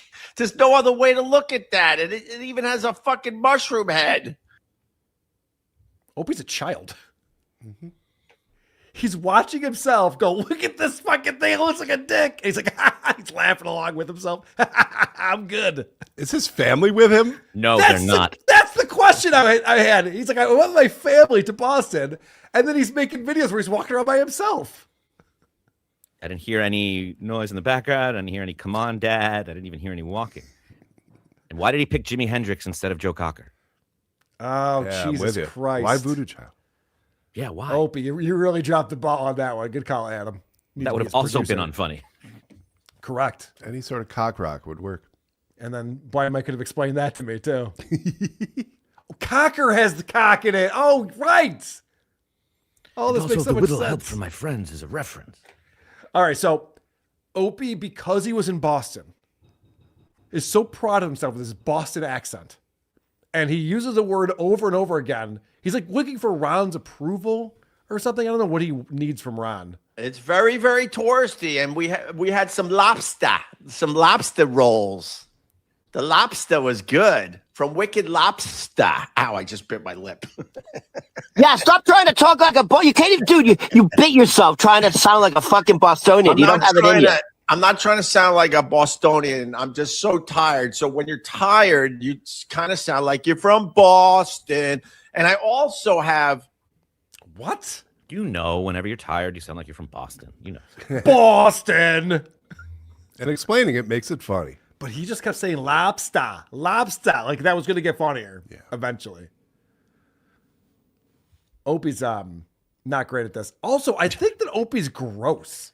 He talked about, we're getting close to Hampton's season. He goes to the beach house. And he talked about last year, he will not be wearing shoes for 3 months. There will be no grooming on toenails. It's going to get gnarly down there. He can't wait. And he comes back and tells Ron this.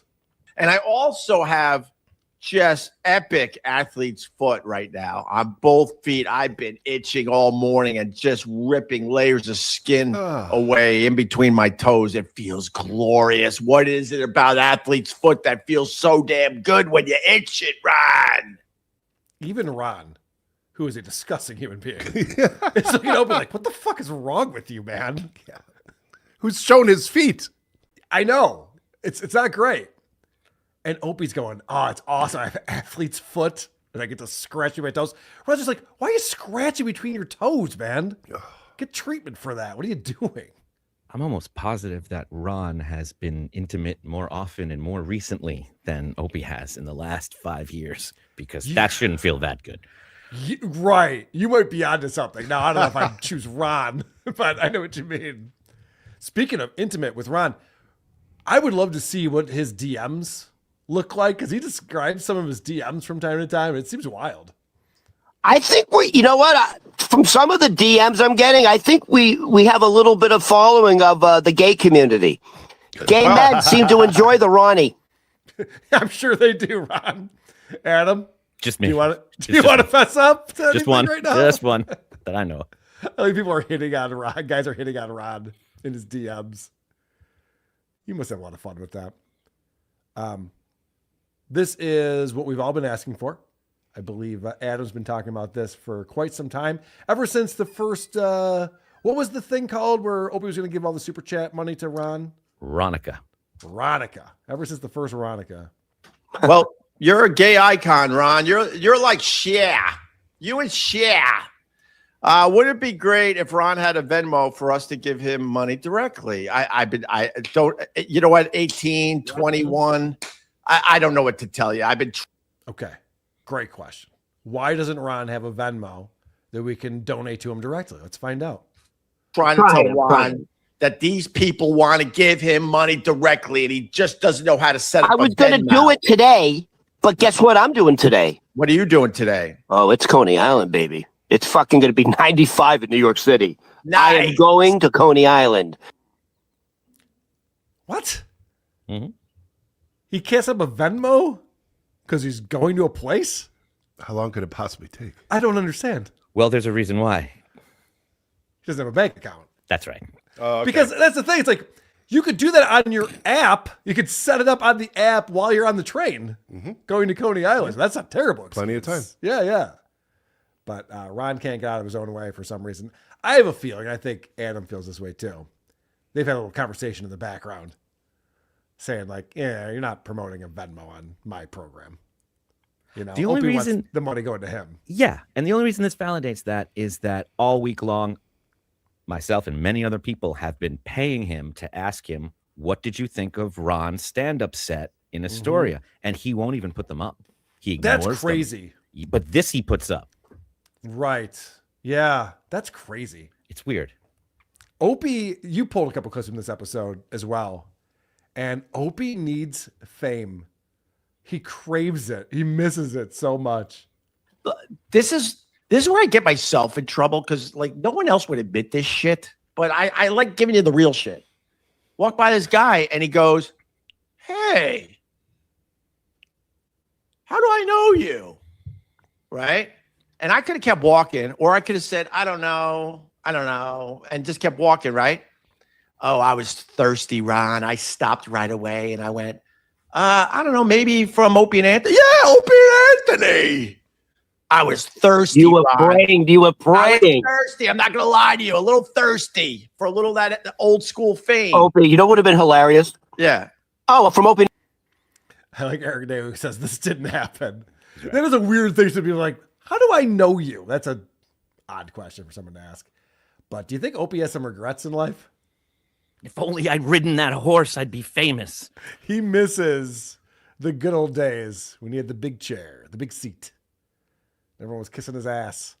And he's got none of that now. He also doesn't know what a humble brag is. He completely thinks he's coming off like I'm embarrassing myself. John does this all the time. This is such an embarrassing story of when I got recognized. And it's like someone taught him the word thirsty. So we had to get that in there like 20 times. Yes. None of this happened. Eric's right. Ron's got some solid advice for the Opster. Wellesley, Massachusetts. How many times do I tell you, stop trying to force yourself to be funny? You see you tried to be funny and you got yourself in trouble. No. I had people laughing all over Boston. All over Boston. Yeah, I did, Ron. I did. My John Hancock video, people were like, that's hilarious. You and the Trumpster making fun of the handicaps. Who the fuck said that John Hancock video was hilarious? I'll come to their house. I'll teach them a lesson right now. Who calls them the handicaps? It's bullshit. I had people laughing all over Boston. Yeah, he's like the Pied Piper. Everywhere he went, people just followed and laughed. And... Oh, good. Opie's here to point at Asian people. Yay. I think I recognized that guy from radio. Right. Don't I know you from audio signals, right? You pulled some clips. I think we played this on WATP on Saturday, but I know that you had pointed it out to me when we were doing a show recently that there was a super chat referencing producer Chris. Yes. Oh, yeah. And this is the first time that gets referenced. There's a second time after this. Matt Wu Daniels. F.U. Friday to Opie's Sabres curse. Opie's a fake Sabres fan, not like producer Chris. A real Sabres fan, Ronnie. Get the hell out of there, Ronnie. All right, Matt. Can someone get this guy hooked on phonics? I mean, Matt, you spent $20. You would think you would. No, I just Use AI, you idiot. Opie, hold on one second, man. By the way, that name is Matthew O'Daniels. Oh yeah, all right. Jesus Christ, Opie. What the fuck? Matthew, dude, I was right. like, and we're saying he needs hooked on phonics. Maybe the host of the show needs it too. You had a hard time with that one. How did I not see that's Matthew? Oh my God. O'Daniels. Matthew O'Daniels. This is Matthew O'Daniels. All I know is read it like an Irishman. F.U. Friday, Opie. Sabres curse. Opie is fake Sabres fan, not like. Dude, you don't know how to say O'Daniels. You're going up to Boston. All right, listen. Ronnie, get the hell out, Ronnie. All right, listen. I love ya. There's so much going on in this horrendous super chat. Guy wasted $20. F.U. Friday, Opie's Sabres curse. Opie's a fake Sabres fan. First of all, I'm not a Sabres fan. Never said I was an actual Sabres fan. I don't think. I followed them when I lived in Buffalo for 3 years. When you live in a city for a while, you kind of pay attention to the sports teams. But I couldn't tell you. I don't even think I could name 3 Sabres right now. So I don't know. That's a lie. One of these brags. I lived in Buffalo for 3 years. I can't name 3 Sabres. Jesus. What else? And Ronnie, get the hell out. Ronnie's going nowhere. You can try all you want. Ronnie's going nowhere. Who's producer Chris? I don't know. That's the other thing. These people have something else going in their mind that they assume everyone else knows. I don't know who producer Chris is. Man, why would I know who producer Chris is? All right. And how could you not? And Tony P, I think Tony P actually is out of the loop on this. Yeah. Has he ever put into the YouTube search engine Opie Radio? Would he be curious at all to find out what would show up if he searched on Opie Radio? You know how people had a hard time, if they weren't already involved, getting into the quartering scandal that's happening now? Yeah. It's just a lot of words that don't perform the way you expect them to, a lot of names you've never heard of that shouldn't be names, that are like verbs, and shows upon shows, and it's not that, it's the one they guessed it on. It's just hard sometimes to get into that. I have a feeling for people of Tony's age and of his style, they see all that and they just don't know what it is. They can't figure it out. Like Opie in that last chat, he's like, something bad's in there. I don't know where. I'm sure he'll figure it out. I totally disagree with you, Adam. Because Really? Tony P wants so badly to be famous. I think that any show that's showing him on the screen would be one that he'd be endlessly fascinated by. So you think he knows who producer Chris is? I don't think he does. And I'll tell you why I don't think he does. He should. Right. I don't think he does because he brings up producer Chris later on in the show. We didn't play this clip before. And he really thinks that, like, yeah, they're just throwing out names like producer Chris. Who the fuck knows who that is? some dude is trying to give us $1.99 to do a dumb chip thing. No, I keep McPuffins $50. You want to do your dumb chip thing, it's going to cost you more than $1.99 to get on the big screen. Chip? You don't want to know Chip. Yes, they do. Opie, provide some context. Chip Chipperson rules. This audience is not interested in Jim Norton. Right, yeah. Why would they want to know Chip Chipperson? And I love that Ron's so fucking out of it. Tony P doesn't know what's going on. These are the people that Opie can deal with. Or people who don't know anything about Chip Chipperson. What hasn't Ron done on screen yet? He's got chapstick out. And I was thinking, he has the discipline to sit in front of the camera when he's not putting his nose into it. He's the one putting the buffet of food out for him. Right. It's so obnoxious. It's the worst. Oh, it's garbage. Complete garbage. Maybe producer Chris knows. Yeah, who the fuck's producer Chris? Opie, I'm going to give you an assignment. These people got stuff in their heads and they're just convinced everyone else knows. Opie, I'm going to give. Yeah, and don't look it up. Don't try to figure out who producer Chris is. Don't ask Chat GPT. You don't want to know. It's stupid. Same with Chip. You don't even want to know. It's dumb. Well, Opie knows. He knows exactly who. He knows exactly what this is. He knows who producer Chris is. Nobody responds like that. Ron definitely does, obviously. I've reached out to Ron. He knows who I am. Right. And So then if what you said is true, then Tony does know. He does know, and he's signaling to us right now. Do you think he is? It's one or the other. I can't believe he's looked it up and not figured it out. And if he really is in it for himself, then he's saying, yeah, hey, if you support me, I'll be your guy. Interesting. Yeah, the way I read that, the way that came off to me, was he's trying to be Opie's buddy, where it's just like, I don't know who Chip is. Like, yeah, maybe producer Chris could tell you who Chip is. Oh, yeah. And I just think throwing out all these absurd characters that no one's ever heard of. I think he's telling Opie what he wants to hear. But the reason he's bringing it back up, if he's watching it, is because he knows. I think that guy can't focus on. It's the green font is too bright for him. It's all so distracting. Every fucking person watching Opie's show knows who Chip and producer Chris are. It's Except insane. one of the hosts. Except for one of them. That's what I mean. That's what's so insane about that. All right. This morning's episode you checked in on. And wow. Big news came out. I might have to, I don't know, humble myself with what I learned today. Because Matt, owner of Gebhardt's, gets brought up. And Ron brings him up, and then Opie makes a comment here. You've had a toothache. You pulled out your teeth at Gebhardt's. Let me just, excuse me, you've seen it. I've done it to you in person. I pulled my own fucking tooth out. By the way, you know, in Facebook memories, that just came up recently. Oh, really? I'll have to repost that. So I didn't post it because I saw Matt's face in the background. Matt likes shit. Relax. Yeah, he loves me. Matt's a big fan. Rest in By peace. the way, hold Matt. on. Yes. Rest in peace, Matt. He's dead to Opie. If I'm not mistaken, that's Matty-O!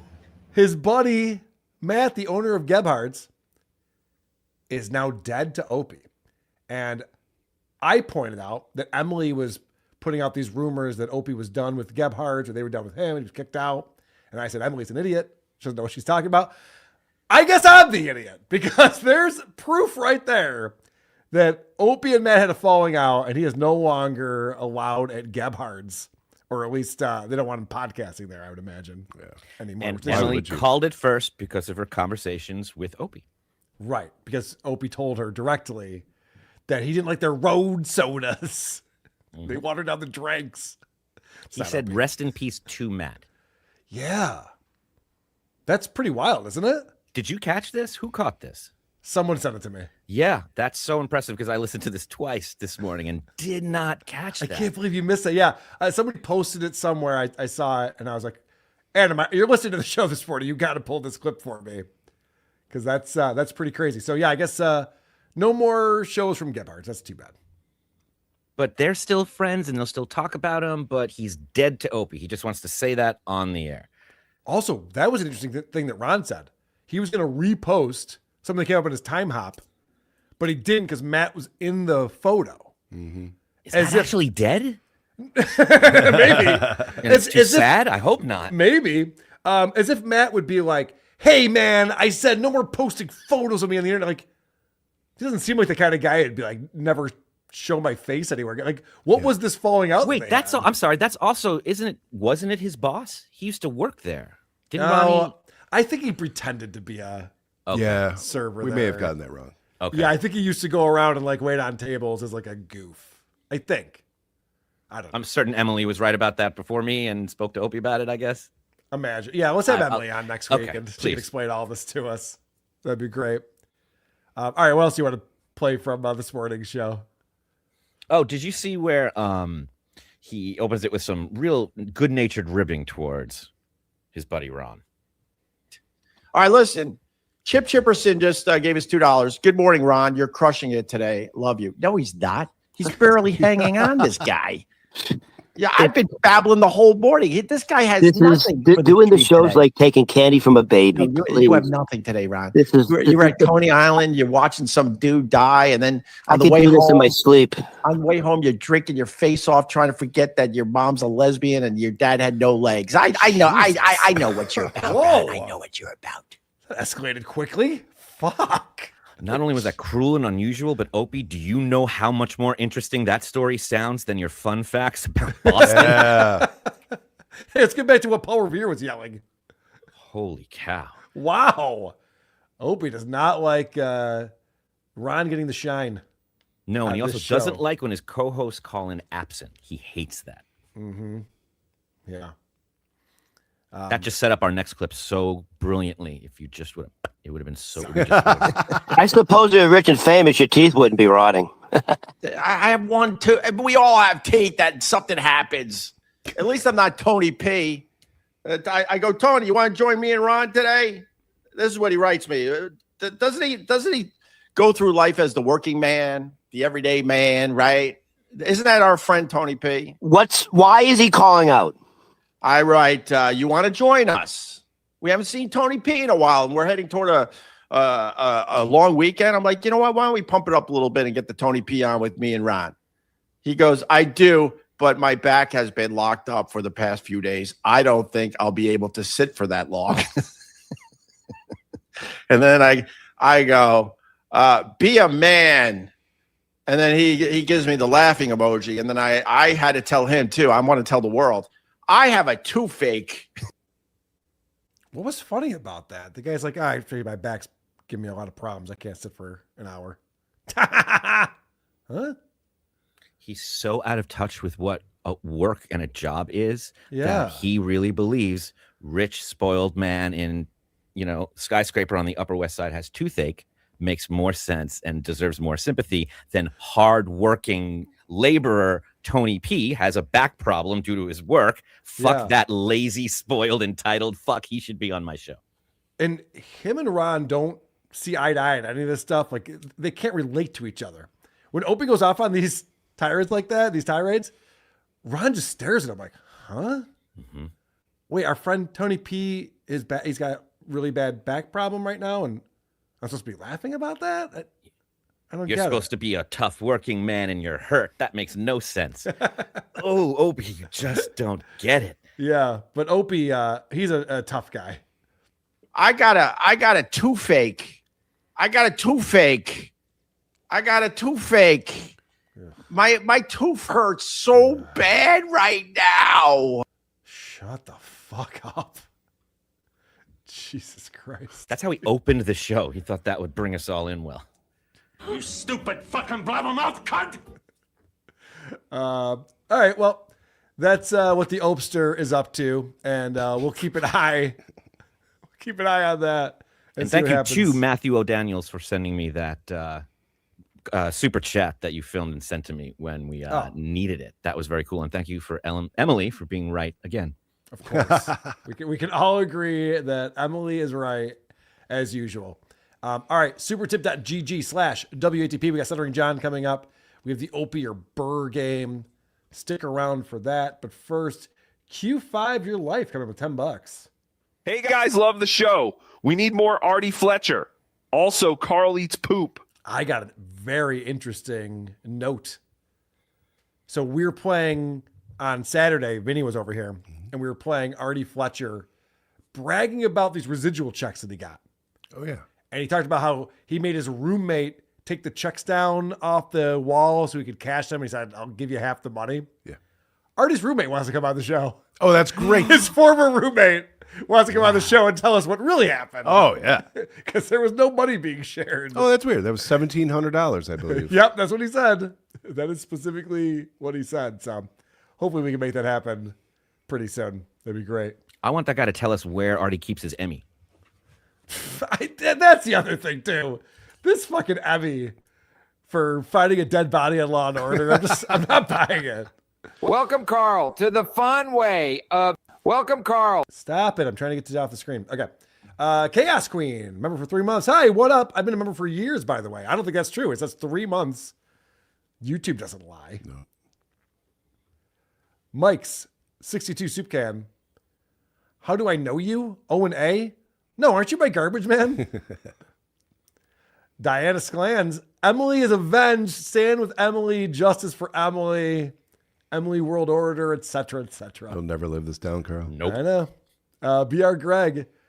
Chad back on Tito's discussing tomorrow. No, will you be discussing this tomorrow? Oh, he's back on the sauce? Is that what's going on? Well, he is back on the sauce. Is he?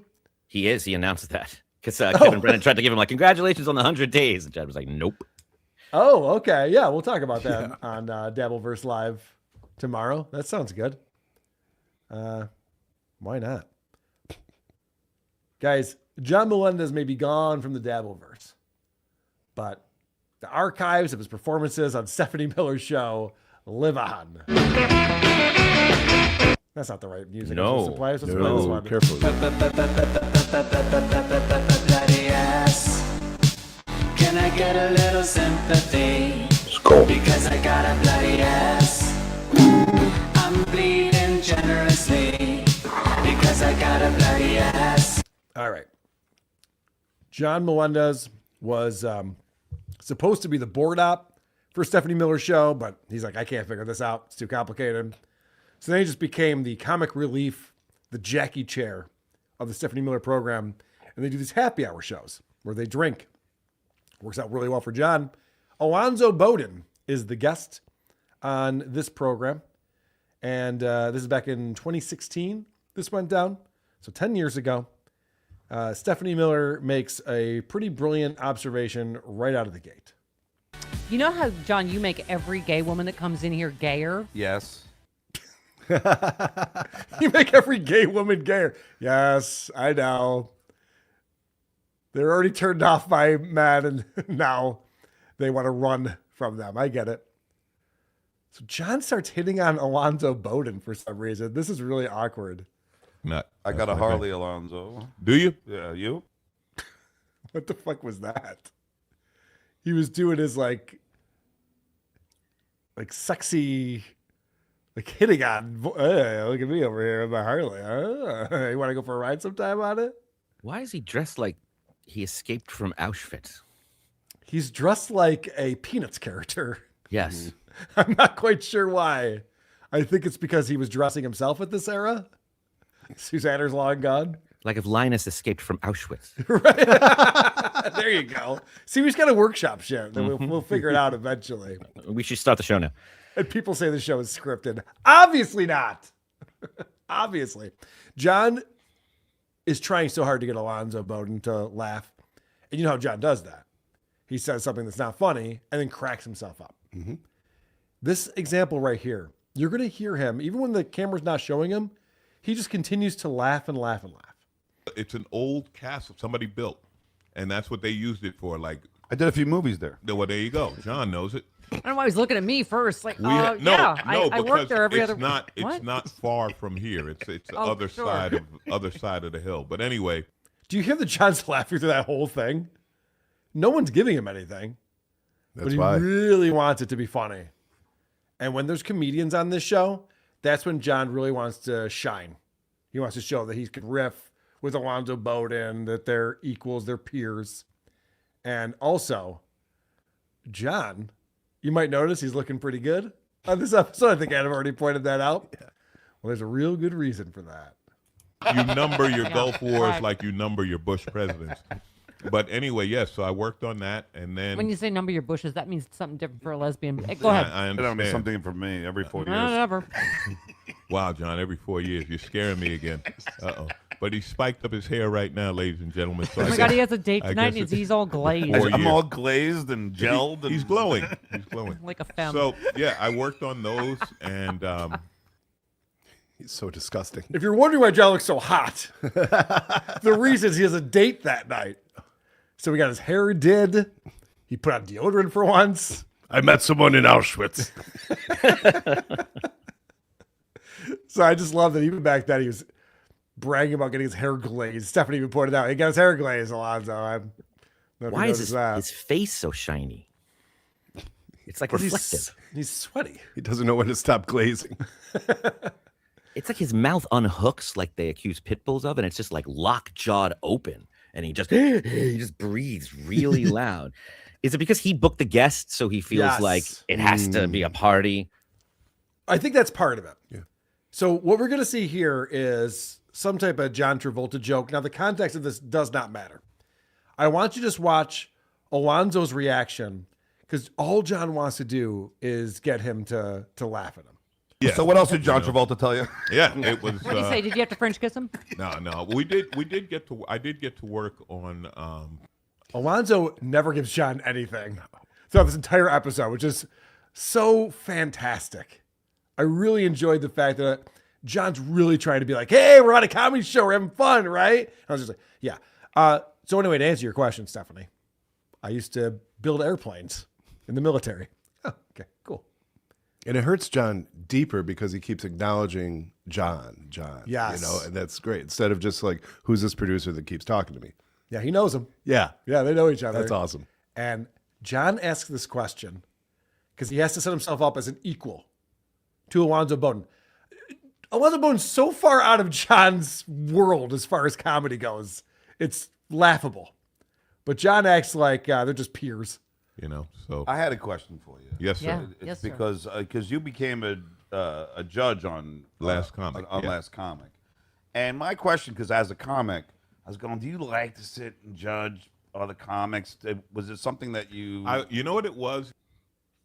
As a comic, and he didn't even ask a question. No. You know, I wanted to ask you this, you know, as a fellow comedian, you know, we're both comedians.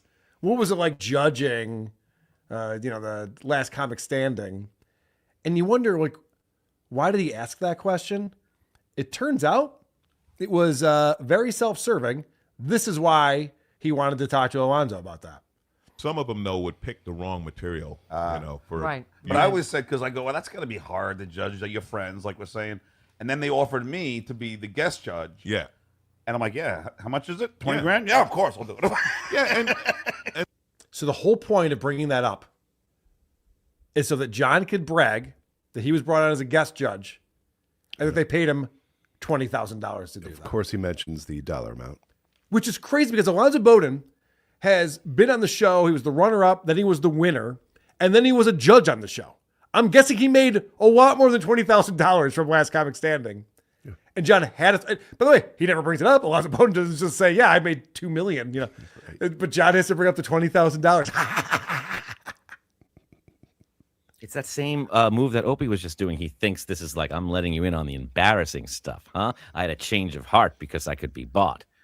Yeah, no, we know what you're doing. You're bragging. Right. We're not impressed at all. But back then, 10 years ago, John did sometimes try to be self-deprecating. Well, I don't know if you do auditions or if you've done auditions. Of course I have. Okay. Well, no, I know you. I have a resume of ones I didn't make. Get it? Well, yeah. Well, so you know. So I have a resume of ones I didn't get. He said make, but he meant get. Yeah. Okay. Ones I didn't make. He needs to have all of the experiences. No one else is allowed to have any. If somebody's like, I rode a horse, he has to interrupt them to say, because it's like they're taking it away from him if he also rode a horse one time. Well, no, you I also can still have that memory, John. I also like that Alonzo is just like, I don't know if you like go on auditions and stuff like that, because he doesn't see John as a guy in show business. You know what I mean? He's not thinking that John's auditioning for things. And John, being such an idiot that he is, doesn't realize that everyone who auditions for things gets a small percentage of those things they audition for. It's like, yeah, and sometimes I don't get the role. Like, no shit. And the talent booker for the gig you're on normally isn't also auditioning for wings on the side. Right. Some things didn't age well as they're talking about Last Comic Standing. Listen, I love Last Comic, but just like any other show, you know who didn't win Last Comic? Amy Schumer. My God. Wow, I didn't know that. Fluffy was kicked off for having a cell phone in his pocket. Yeah. I didn't know Amy Schumer. Yeah, Amy tried out. No, Amy did the show. Amy was I think season 5 or 6 or something like that. Yeah, she was on. So, wow, isn't that crazy that Amy Schumer didn't win the Last Comic Standing? Wow. Not so. I guess on NBC you can't make too many vagina jokes. Yeah, but look at that fan now. All right, I know. It doesn't make any sense. So John wasn't paying attention. They talked about early on in the episode that Alonzo Bodden was the runner-up, and then he won the next season. And I love that Stephanie scolds him here. Well, how far did you make it the first time around? The first time I was runner-up. I came in second. Wow. Yeah. We covered this already. God damn it. How many beers are you in? No. He was the runner-up, and then he won the next season. No, I know. I didn't know which one runner-up. There was a John Heffron and I. You got to trail off there, John. What were you saying? No, I know. Can I get another beer? Yep. John has a brilliant joke here as they're talking about Alonzo fortune tellers and how much it costs to hire a fortune teller and what that would be like. I guess so. Yes. I guess so. But then I got to pay, what, $10 a minute? Exactly a minute, but still, it might be worth it. That's actually kind of cheap on today's because she'll know what you were thinking. Yeah. That's the chicks I get in Vegas. That's happened. And then, dating. I mean, I'm a road comic, though. I'm on the road all the time. Yeah. I hate that John has to look to the board op guy next to him. Who doesn't want to look at him? Who does not want to look at him. Just did you hear the thing I just said? Like the chicks I get in Vegas. Yeah, we heard you, John. Very good. So this is my favorite part of the show. Because John has to go get another beer. And we find out what all these people actually think about John after he gets up and leaves. So you're looking for a mature woman, smart and funny. Yeah. That you can buy footwear with for. With a radio show. Who knows how to walk in heels. All right. Who's bronzed her ass? Where'd you come from? Damn. He just ruined it again. You know what? I'm leaving to get a beer. We had a moment. Where are you going? I'm going to get a beer. Oh, for fuck's sake. He's Go just... get a beer. Yeah, really? It's Look at him. timing. His timing's horrible. Look at him. He cannot live without. He has a 12-pack and the whole thing is gone. He's probably gonna have a smoke while he's up there. Yeah, smoke. I mean, that really tells you a lot. Immediately when he's gone, he's like, this fucking piece of shit. I mean, there's never enough beer for this fucking guy. He's probably going to smoke a cigarette, even though he's supposed to be doing our show right now. They all hate him. Well, that's weird because John never drinks on the job and never has had a drink on the job. But notice how he used the bit as an excuse to go get one. He pretended he was all upset that they were making fun of him so he could leave, so he could actually get a beer. And then they were like, no, don't go. He's like, no, this isn't a bit. I'm leaving. Yeah, no, I actually am going to get a beer because I'm out of beer right now. So I thought that was very funny because he does just get up and Sonny Miller's just like, it's an hour-long show. Like, what? You couldn't sit here for an hour with us? Okay, yep, go grab one of my beers. Help yourself. Now, one of the things that John does on this show that we've seen many times, it's the happy hour show where they all drink. It starts off by they're toasting each other. And John brings on people who are sober. Alonzo Bowden's been sober for 28 years at this point. And John finds that opportunity to start complaining about people who are sober. Yeah, no, but I do notice that Alonzo, and because I used to do the Artie, the Stuttering John, Artie Lang, we did all those tours, and Artie and I would be drinking and having a blast, and all the comics were, Florentine and all those guys. And now I do stand up, and nobody drinks. Doesn't that suck, Alonzo? Isn't it terrible that nobody wants to be my drinking buddy anymore when we do stand-up gigs? Yeah, maybe you could not be drunk at your job. I'm not saying I would do that, but for John, that could be a possibility. I think he's only used to doing this rap to the bartenders at the comedy clubs who are like, oh my God, yeah, you get it, dude. But anyone outside of there is like, yeah, we're glad kids don't smoke as many cigarettes now. That's a good thing. Right. So because we're bringing up drinking with fellow comics and how it used to be back in the day, Sam Kenison gets brought up. Of course he does. Yeah, you get in a world of shit drinking. Whereas smoking weed, you're moving too slow to get in trouble. So I think that's why they can't catch you. Right. I think that's what's happened. But that's what I see him doing. You're right. You know what's so funny? Not a lot of crazy drinking, but definitely getting high. Yeah, but my idol was like Sam Kenison, and I hung out with Sam Kenison. Yeah, I did too. And it was all coke and alcohol. Oh my God, I loved Sam so much. Okay, so now these two, Stephanie and John, try to figure out who has the better Sam Kenison story. Of course, she was Sister Sleaze with Brother Weeze. And she talks again about how they did some comedy show and Sam Kenison came out and talked about how he was just fucking her in the dressing room for the last 20 minutes. And it was so funny, so great, blah, blah, blah, blah, blah. And not to be outdone, John has to pull out his Sam Kenison story that we've all heard a million times. And again, Alonzo Bodden wants nothing to do with any of this. He's 28 years sober on this show. That's cool. I never met him, but I He never was heard great. anything bad about him. I mean, the best story I have is that he treated me like a celebrity immediately. And I was at the China Club in L.A. and he was. You know how disappointed he'd be right now. No, because Sam loved me. 35 years old, you're a mess. Anyway, I slept at his house. He was just so nice to me. And Jesus Christ. John cannot take a joke there at all. And then again, with the fucking sleepovers. He's 7 years old. Yeah. I had a sleepover with him. Of course we're best friends. Okay. But he described Sam Kenison at first like you would describe the host at the Olive Garden, where they treat you like a celebrity. Mm-hmm. That's not a thing to brag about, John. That's not a friendship. That's a drug buddy. You're right. And I remember we were at the China Club. This is the night he strangles Arsenio Hall for making fun of his brother. And then finds him in the staircase. But he brought me to the bathroom and he goes, hey, come here. I'm going to show you something. And he opens up this magazine page full of cocaine. I haven't seen that much weed. And he goes, yeah, do some of this. And I'm a kid. I'm like, yeah, okay. So I do some. And then he reaches at this pocket. He goes, if you start getting a little freaky, take one of these. Oh, my God. John, that's not a story. Sam Kenison gave me drugs. And I did them. That's also not a punchline. He was looking out for you. He gave me an upper, and then he said, if we get you up, here's a downer. Right. Okay. Cool. Good stuff, John. And they were so close that on his deathbed, Sam was like, John, when I pass, I need you to tell everybody about the drugs I did. Tell him I had more coke you've never seen before. In detail.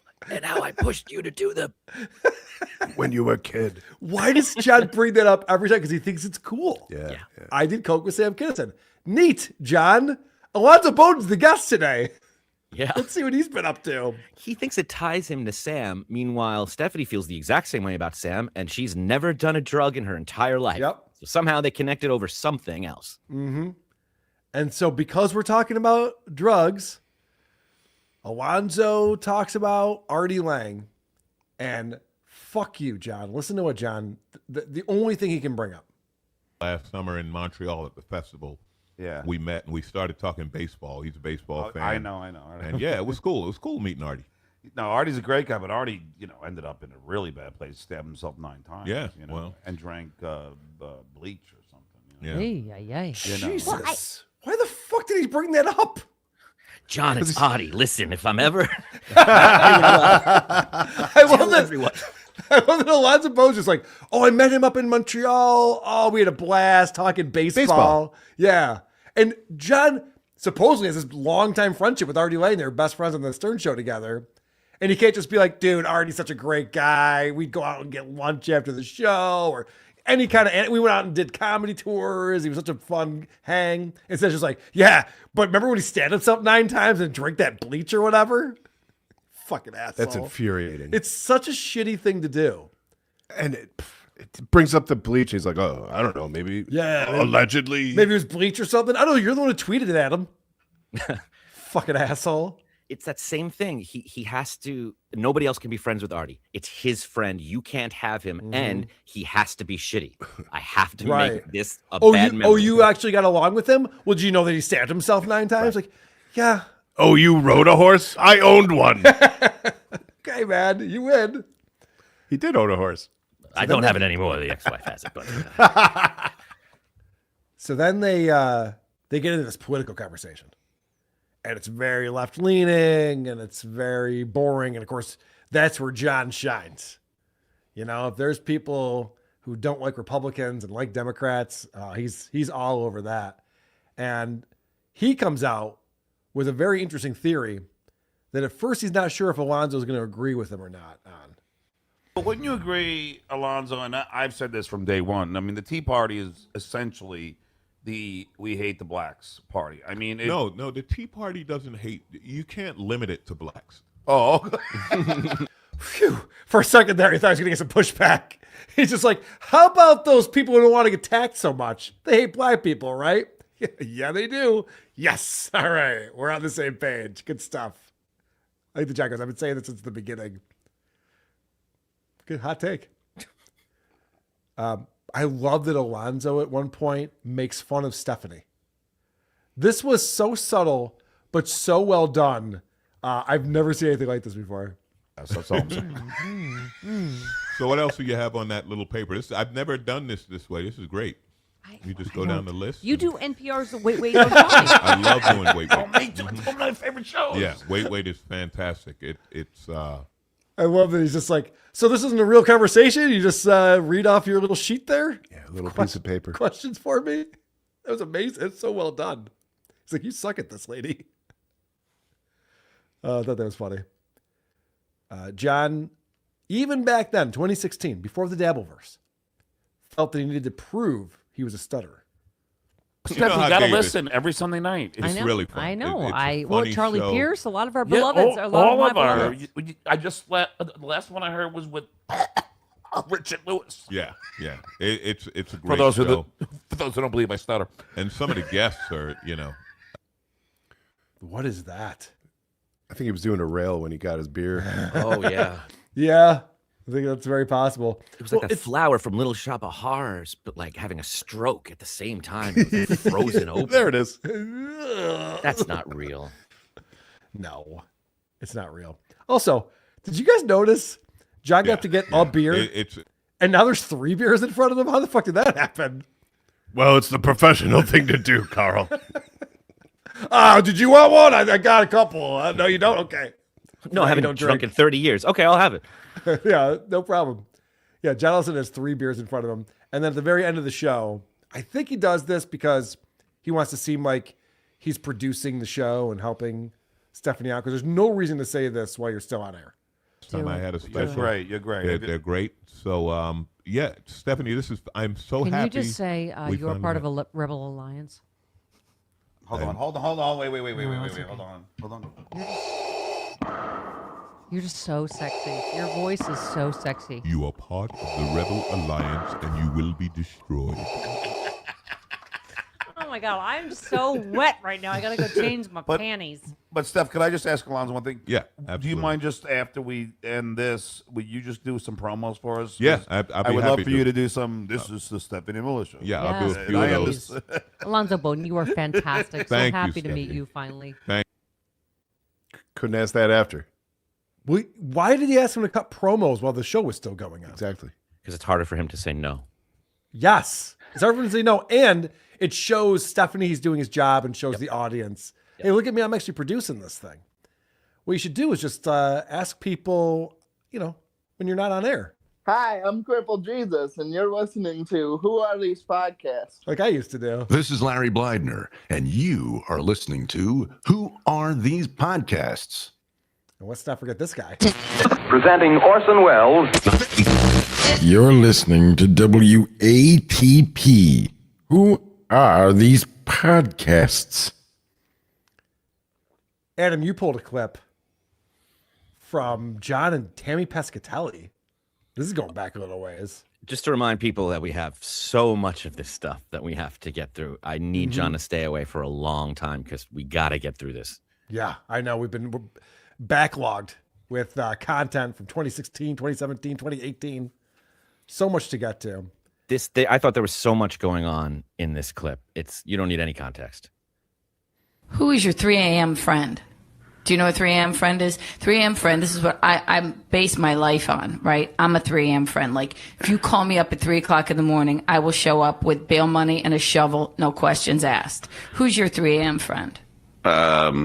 The guy sitting to your left, Sterling Youngman. Sterling Youngman. Yes, he recorded the Howie podcast. Right. And He's right here, Sterling. Say. Hello there. Yeah. So can I offset that then? Sterling, and John, it's up to you if you want. What's the biggest thing that you've ever saved John from? Himself. Well, it's not working, Sterling. I've enjoyed listening to this because I could comment on everything that he says. Ladies, don't ever let him use your bathroom. Why? Oh, he'll destroy it. Why? Why do you think, John? You're disgusting. What do you mean? Laughed so hard and then caught himself and said, Yeah. Why? As if he's never heard that before. Yeah. By the way, who was his 3 a.m. buddy phone call guy? Sterling Youngman? Yeah, whoever was sitting next to Tammy at the time. Have you guys heard of Sterling Youngman? No. We have a degree in John's history, Yes. and his 3 a.m. phone call is a man we've never heard of. That's what his relationships are like. Because he doesn't have a friend. His only friends are the guys at the pub who, when he called them to help him move, none of them showed up. Yeah. It's like, no, man, I'll watch the game with you and get drunk, but I'm not coming to your house to move a lazy boy. Yeah, give me some notice. Well, yeah, that too. He didn't give anyone any notice. But yeah, that wasn't that very telling that Tammy's like, who's like your guy? Who's the guy you can rely on? That guy. Yeah, right. Right. Whoever I'm looking at right now. And is as the soon as we answer. saw that he was a guy who likes to speak truth to John, we knew we're never going to hear from this guy ever. And then that guy's response immediately is just like, go fuck yourself. Never call me a 3 a.m. asshole. You stink. What is going on over at supertip.gg/WATP? Wouldn't you like to know? Grillo enjoys receiving power anal. Coming in. I recently saw a guy who looked familiar. I asked, do I know you? He said, oh, from Opie and Anthony? I said, yeah, but I was thinking it was from WATP when I'm watching to make fun of Stut John. Well said. S7232S, member for 25 months. Imagine being that board op guy, getting the brunt of John's breath from his Muttley laugh on top of his BO in general. Remember we played the clip that John said he's never been told he stinks? Like he smells bad? He's like, what do you mean? No one's ever told me that. They literally told him that on Stephanie Miller. They put an air freshener over his head. Multiple air fresheners. Yes. Over his head. He stinks. And he's so close to that guy too. But he's also like got his back to him a little bit because, you know, he's the talent. Yeah. Unless he needs the guy to laugh with him, then it turns around and be like, right? But he shouldn't be the talent. The reviews from him on that show were so horrible from all of the Stephanie fans because when you listen to it in its entirety like we do, he never stops making sound. He's either laughing constantly or talking. You don't get a break from his voice or breath. Or he is endlessly hitting on Stephanie and the guest because he's horny as fuck. Sorcerer is here. Thank you very much for the $5. Love WATP. Been watching a lot of old episodes lately as the Devilverse has gotten a bit serious. Love that they are all evergreen like old Eric Stern episodes. Well, thank you very much, Sorcerer. Hey, buddy. I appreciate that. We pride ourselves on being evergreen. Mark K1, Adam Bush, your beard is too white for your stash. Hashtag touch of gray. That is just the truth. It's just true. When mine comes in white, where my older brother comes in red. It's infuriating, but this is the life I live. Sad. Sad, really. Mm-hmm. We all feel for you. Thank I mentioned at the top of the show, whoarethese.com. On that website is our P.O. box, our mailing address. And Jill sent me so much shit. I have boxes and boxes of stuff upstairs. Thank you, Jill, for sending all that stuff. The UVC sterilizer machine for the iPhone is Jen's favorite thing. Yeah. She got very excited about that. It's her best friend. She loves it. She's like, it also charges the phone, Carl. I'm like, all right. And it beeps. Sure does. Everything makes noise, which is great. Anyway, Jill, thank you for sending that. You know, it's like that story about the Russians sending a statue or something to our CIA that they had on display, and it was spying on them for years and before they figured it out. Be careful. People randomly send you electronics and you just shove your phone into it. There's a lot of Vince the lawyers out there, you know? Oh, I'm. It's not my phone. It's Jen's. Oh, thank God. Okay, never mind. Yeah, you're in the clear. I put my You're phone good. in that thing. Are you fucking crazy? All good. Takedown DDT coming with $25. Thank you very much on supertip.gg/WATP. Thrilled to finally catch WATP live. My Dabbleverse gateway drug since your first appearance on the Bosses show. Was at the Nashville show. Skull to you, Adam, and producer Chris. Well, thank you, Takedown DDT. Thanks for coming to the Nashville show. Skull. And Somber skull. I love people who found us through Anthony Cumia. Sorcerer comes in with $2. Hey, buddy, back. Hashtag Chris rules. A lot of hey buddies going on the show today. Speaking of buddies, review girl Annie has been waiting patiently in the green room. What's up, Annie? Oh, hey, buddy. Oh, hey, buddy. Hey, buddy. Not your buddy, friend. We got a game to play. This comes in from Simon. It's the Opie or Burr game that I was miserable at last week. I sucked at this game. How you feeling this week? My confidence is down. I'll be honest. I'm going to second guess myself a lot. But play along at home.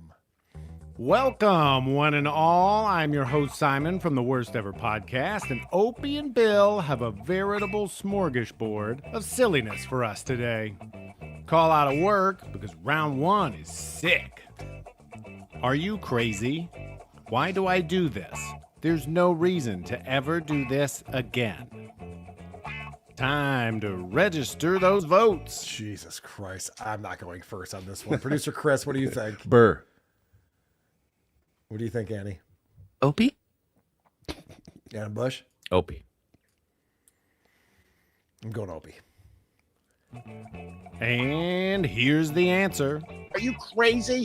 Why do I do this? There's no reason to ever do this again. Golden handcuffs, Opie. Hurry up and hide the bodies. Here comes round two. Where do I get off saying that? Huh? Although my podcast is doing pretty well, if you go on iTunes. Time to register those votes. God, that's got to be Opie. I can't imagine Bill would say that. Adam, what do you think? Opie. Annie? Bill Burr? Producer Chris? Burr. All right, we're split on this one. And here's the answer. Where do I get off saying that? Huh? Wow. Although my podcast is doing pretty well. If you go on iTunes. All right. So don't bother getting a job, Nia. Spit on your own asshole, because round 3 is barreling in. Child sleep experts. Child sleep experts. How do you do that and not be a little creepy? I like to watch children sleep. Time to register those votes. What do you got, Annie? I think that's Opie. Adam? Opie. I agree that it's Opie. Producer Chris? Burr. Okay, interesting. And here's the answer. Child sleep experts. Child sleep experts. How do you do that and not be a little creepy? I like to watch children sleep. Just don't be there when they wake up. Cut the window screen the day before so you don't get caught playing round 4. Bear with me. I'm exhausted because I went to bed at 2 and my eyes went bling, bling, wide awake at 5:30. I slept 3.5 hours. Time to register those votes. That's got to be Opie. If I'm wrong about this, I'm quitting my job. Annie, what do you got? I think it's Opie. Adam? I'm going Opie. Producer Chris? Opie. All right. And here's the answer. Bear with me. I'm exhausted because I went to bed at 2 and my eyes went bling, bling, wide awake at 5:30. I slept 3.5 hours. Huh. That boring story took a lot longer than I expected. Let's play round 5, you dumb fuck. All right, what's the current score we have, Producer Chris, going into round 5? I'm tied with Annie for the lead with 3. All right. Does that mean I have 2 and Adam has 2? Yeah. All right. I'm looking forward to the second one. I think Adam Sandler's gonna pull it off. All these years later. It's too bad he didn't make a whole bunch of Happy Gilmore movies. But looking forward to the next one. I think it comes out next month, right? Time to register those votes. Producer Chris, what do you got? Burr. Adam? Burr. Annie? I think it's Burr. I'm going Opie. I'm going Opie on this one. Maybe I can tie it up here. And here's the answer. I'm looking forward to the second one. I think Adam Sandler's going to pull it off. Yes. All these years later. It's too bad he didn't make a whole bunch of Happy Gilmore movies, but looking forward to the next one. I think it comes out next month, right? If you find out, I'll kill you. Congratulations to this week's winner. Your prize is a family that didn't get what they deserve. Thank you for playing along. Goodbye. Great job, Simon. Simon does a great job with that game, and I had a fantastic comeback just now. 3-way tie. Tied for first. Just in keeping with the theme of hide the bodies, Carl, I'm just going to ask you once. Mhm. Where's Megan? Megan cannot make it today. She was off the last 2 weeks because of the timing. We had to go early, and this is her big birthday week for Megan. Happy birthday to Megan. So that makes sense. Happy birthday to Megan. How come she wasn't here last week then? We did an hour early. She was at work. Okay. Because we had the Necrogoblicon concert. I'm going to ask you these questions next week and just try and make them the same, okay? Sounds perfect. Very good. But yes, we hope to have the Is It Gay? I love that game. I hope to bring back Is It Gay and have Megan back next week. Hopefully she can make it because she is missed on this show. But we do have Annie who can read some reviews. Do we have any new reviews coming in, Annie? Yeah, we have a few of them over on Apple/iTunes. Excellent. First one comes in from Spider Eternal saying, just horrendous. The biggest problem in the universe is this podcast. Oh, biggest problem in the universe reference. I think that's got to be a 5-star, I would hope. 5 stars. Nice. Yeah. Thank you. Dr. Snugs leaves a review saying, what is this garbage? WITG. I thought I was getting into a comedy podcast, but there were no laughs. None. Producer Chris seems better and more tolerable than anyone else. Carl smile talks and laughs at anything, even funerals. The other hosts seem to be a wash-up from the worst Josh Whedon ever conceived. That is saying something. Just do yourself a favor and listen to The Financial Feminist or anything else with substance. 1 well-deserved star. Okay. Well written. I'm going to guess that's a 5-star review for us. 5 stars. Yeah. Excellent. Well, that's fantastic. Thank you for the positive star reviews. It helps the algorithm. Is there another one on there, Annie? Not that I have pulled up. Okay. No, you're good. You're good. Perfect. See how well scripted this show is, how tight it is? We're nailing it over here. Okay. Carl's Frosted Tips. The super tip filters suck, Carl. So I saw that and I just checked it and I've changed it. I'm sorry. I don't know why they keep getting changed on me. Moody? Because I know, fucking moody. So no, I'm back to the least amount of filtering possible. KFT, if you want to come back and try again, like the N-word did. I'm not your friend, guy. Yeah, whatever you just said about that super tip system just sounded like another win for the toe to me. It sure did. We're stopping people from hate speech. We're pro hate speech around here. So get over there. I just updated it and saved it. And we have some voicemails. But first, Annie, where can people find you? I haven't been doing much of anything lately, but if they want to check out what I have done, go check out my podcast, What's This Game? Just look it up on YouTube and you can find it. What's This Game? Adam, do you have anything you're promoting, my friend? I love when we get to talk about Howard and Beth's relationship, and I love digging into how they live together and how they spend this time and what really goes on there. And I loved that episode we did about them. But I did feel bad about one thing. I felt bad when I was just kind of making fun of her for doing cat rescue. I was like, how she does it is fine. But the fact that she does it, I don't necessarily think that's a bad thing. I think there are much worse things people could do. So I'd like to plug this week, Coco and Steven Together Forever, How a Kitten and Bunny Became Friends. This is a New York Times best-selling book, and I haven't read it yet. I'm not planning to, but it looks wonderful. It's a very good hard stock. Everybody get out there and get All right, can you just show me like an example of what a page looks like? Because here's the thing I can't understand about. Okay, perfect. This is what I can't understand about Beth Stern's book. Is that there's an audio version, and Howard voices the rabbit. It's like all big illustrations. That's amazing. Wow. Wouldn't it be funny if Howard went to a studio to record it? Yeah, what? He financially leaves the house for that.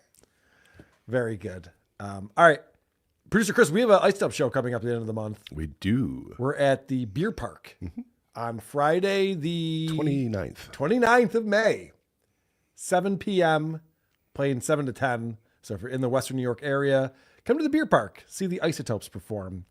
It's the band I'm in with producer Chris, and also Lucy Tightbox is in that band. And since we're plugging... The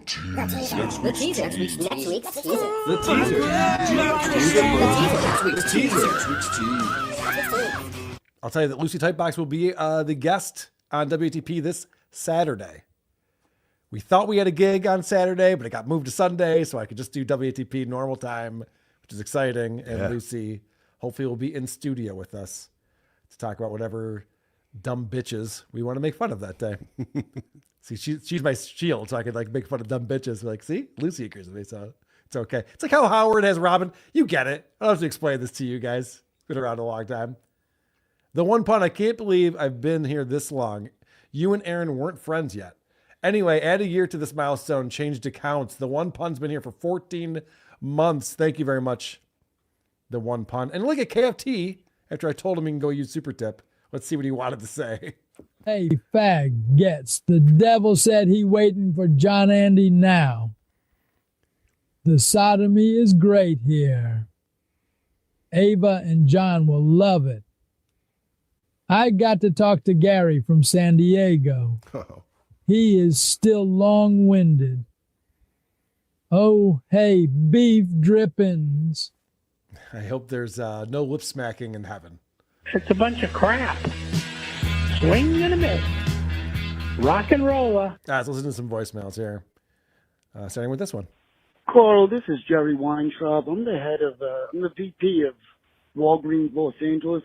I'm reaching out to you in Rochester. I think Whitney Cummings has eaten every Adderall in the Los Angeles area. School students' reading and testing scores are actually going down from the amount of pills this woman has eaten. She can't finish a sentence anymore. She's taking 100 in the morning, 100 before the show. By nighttime, she's, chewing on power lines. So if you could help us out in Rochester, maybe send some Adderall over to Los Angeles because Whitney has eaten everyone. Fuck you. Whitney's eating all the Adderalls. But that would make her focus. No, it makes her fucking crazy. It's not doing well for her. Hey, Carl. I'm scrolling through Patreon trying to find your new soccer show. I got this money burning a hole in my pocket, so send me a link or give me a call or something. Also, who's going to co-host the soccer show with you? Is it going to be Christian Blatt? Fingers crossed. Also, what sort of topics will you be having? You know, I heard that they don't even call soccer over in Europe. Yeah. They call it football. Yeah. Football. I don't know, something to do with the metric system or something. But this could be a topic for your show. This could be your show. I'm available. Oh, you're available. This is becoming a reality. You could also cover that time you played games over in Germany. I did. I played in Germany and Austria and England and whatever. So if you're not familiar with what we're talking about here, Germany's playing at MetLife against Ecuador in the World Cup. And I'd like to go to that game. Mm-hmm. So I'm a big fan of that. Mm-hmm. So I said I could make it a write-off if I just had a soccer podcast. And I've gotten inundated with people's emails telling me that I should start a soccer podcast. So, Adam, what do you do on Sundays? All right. Fair enough. Hey, Carl. It's Arborist. The reason Bill Burr didn't want to reveal his set list is because he's playing drums to that song that John wrote for Howard. I don't know, Hit the Drop, where it's like, poor little Jew boy, something, something, and then like the slur for black people. Yeah. All right, go fuck yourself. That's the one. And Bill's playing drums on that, huh? I'm surprised. It's got all these stops I gotta hit. Hey, Carl. I'm watching the Buffalo game. It's second period. But I am on the southern coast of Kauai, Hawaii. Having drinks and watching the game. You're in Rochester. I'm sure you're watching the game. I just wanted to rub it in. But hey, they don't have a bunch of obsolete cameras here like Kodak, so you win, I guess. All right, cute. Jesus Christ. I think that guy just wanted to brag that he was in Hawaii. I think so. I was watching the game. Thanks for checking in. Hey, what's up, gentlemen? I was listening to your Artie Fletcher podcast, and he mentioned his roommate that I can't remember the bullshit he was saying about putting the residual checks on the wall and the cash them that the roommate could have half. I am that roommate. My name is Chuck McGinelli. Oh, and shit! I haven't listened to this yet. Everything you guys said, and if you would like some more stories, because I lived with the guy for about 7 or 8 years back in the mid-2000s, like from 2000 to 2008 until he moved to Florida. But I can tell you. Okay, this guy left his phone number. I'm Yeah. All right, that sounds like it's a private message for me. Holy shit! That's what Vinny was telling me. 7 or 8 years. 7 or 8 years with Artie Fletcher. Booked. You, sir, are booked on the show. I can't wait to talk to Artie Fletcher's former roommate. I really hope John Melendez and Artie do those shows together. It'd be so great. Hey, Carl. I'm pretty sure Phil Burr's podcast is not always as bad. I think the issue is it started really early. So, right, it was one of these, like, it was kind of cute that he was, or like, you know, unique that he was just talking to this thing, to the podcast by himself. But now you've got all these professionally built shows with like personalities and people who are built for radio, and Bill Burr's never like fostered that skill and has instead just slowly lost interest. So you just see the exact opposite direction as, say, someone like Joe Rogan, who started off just talking to his retarded friends, and now he has famous and smart retarded friends. Call me back. That's probably true. That's why we started to these podcasts 10 years ago. Because I was listening to podcasts, I'm like, these all suck. Mm-hmm. But people were just like, man, it's a podcast. It shows up on your phone. Cool. I think that was very accurate. Yeah, I think so too. Hey, Carl. This is... Try again next time, man. Happens to the best of them. Hey, Carl. I saw there's a new bonus episode, patreon.com/whoarethesePodcasts, with Blind Mike talking about the Julia Fox book. I'd never listened to it, so I decided to start from the beginning. I'm on the second episode, and this is the funniest book of all time. It really is. The picture frames being smashed over her dad's head is crazy. Check this shit out if you're not. Thank you for that endorsement. It really is fucking nuts. She really thought she was going to become a novelist after writing this book. The way she writes about things. There was a moment where she glosses over. She's riding on a bicycle. She's a teenage girl, and her friend's on the handlebars.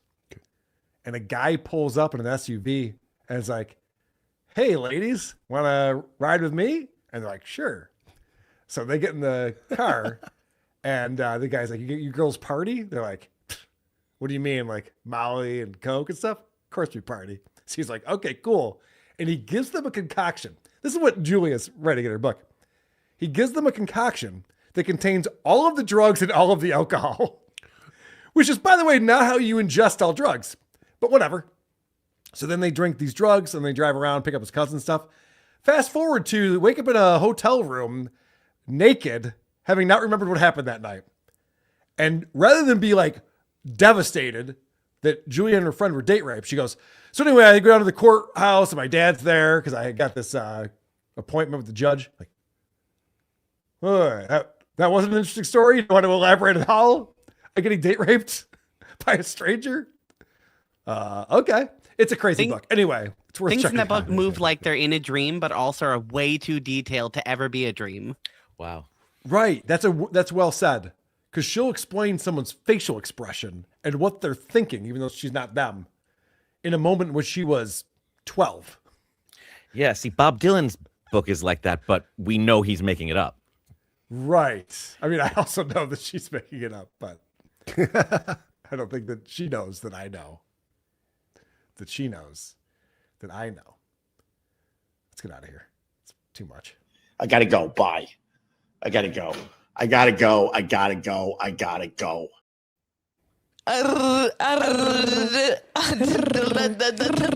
Okay, bye. This is Nate from Flint, Michigan. And guess what? This voicemail's over. All right, everybody. You know, this was a great podcast. It was very revealing. I don't know. Who gives a shit? Why am I even still doing this? I'm out of here. That was a great episode. That was really great. Yes. Thank you for tuning in. Bye. Bye.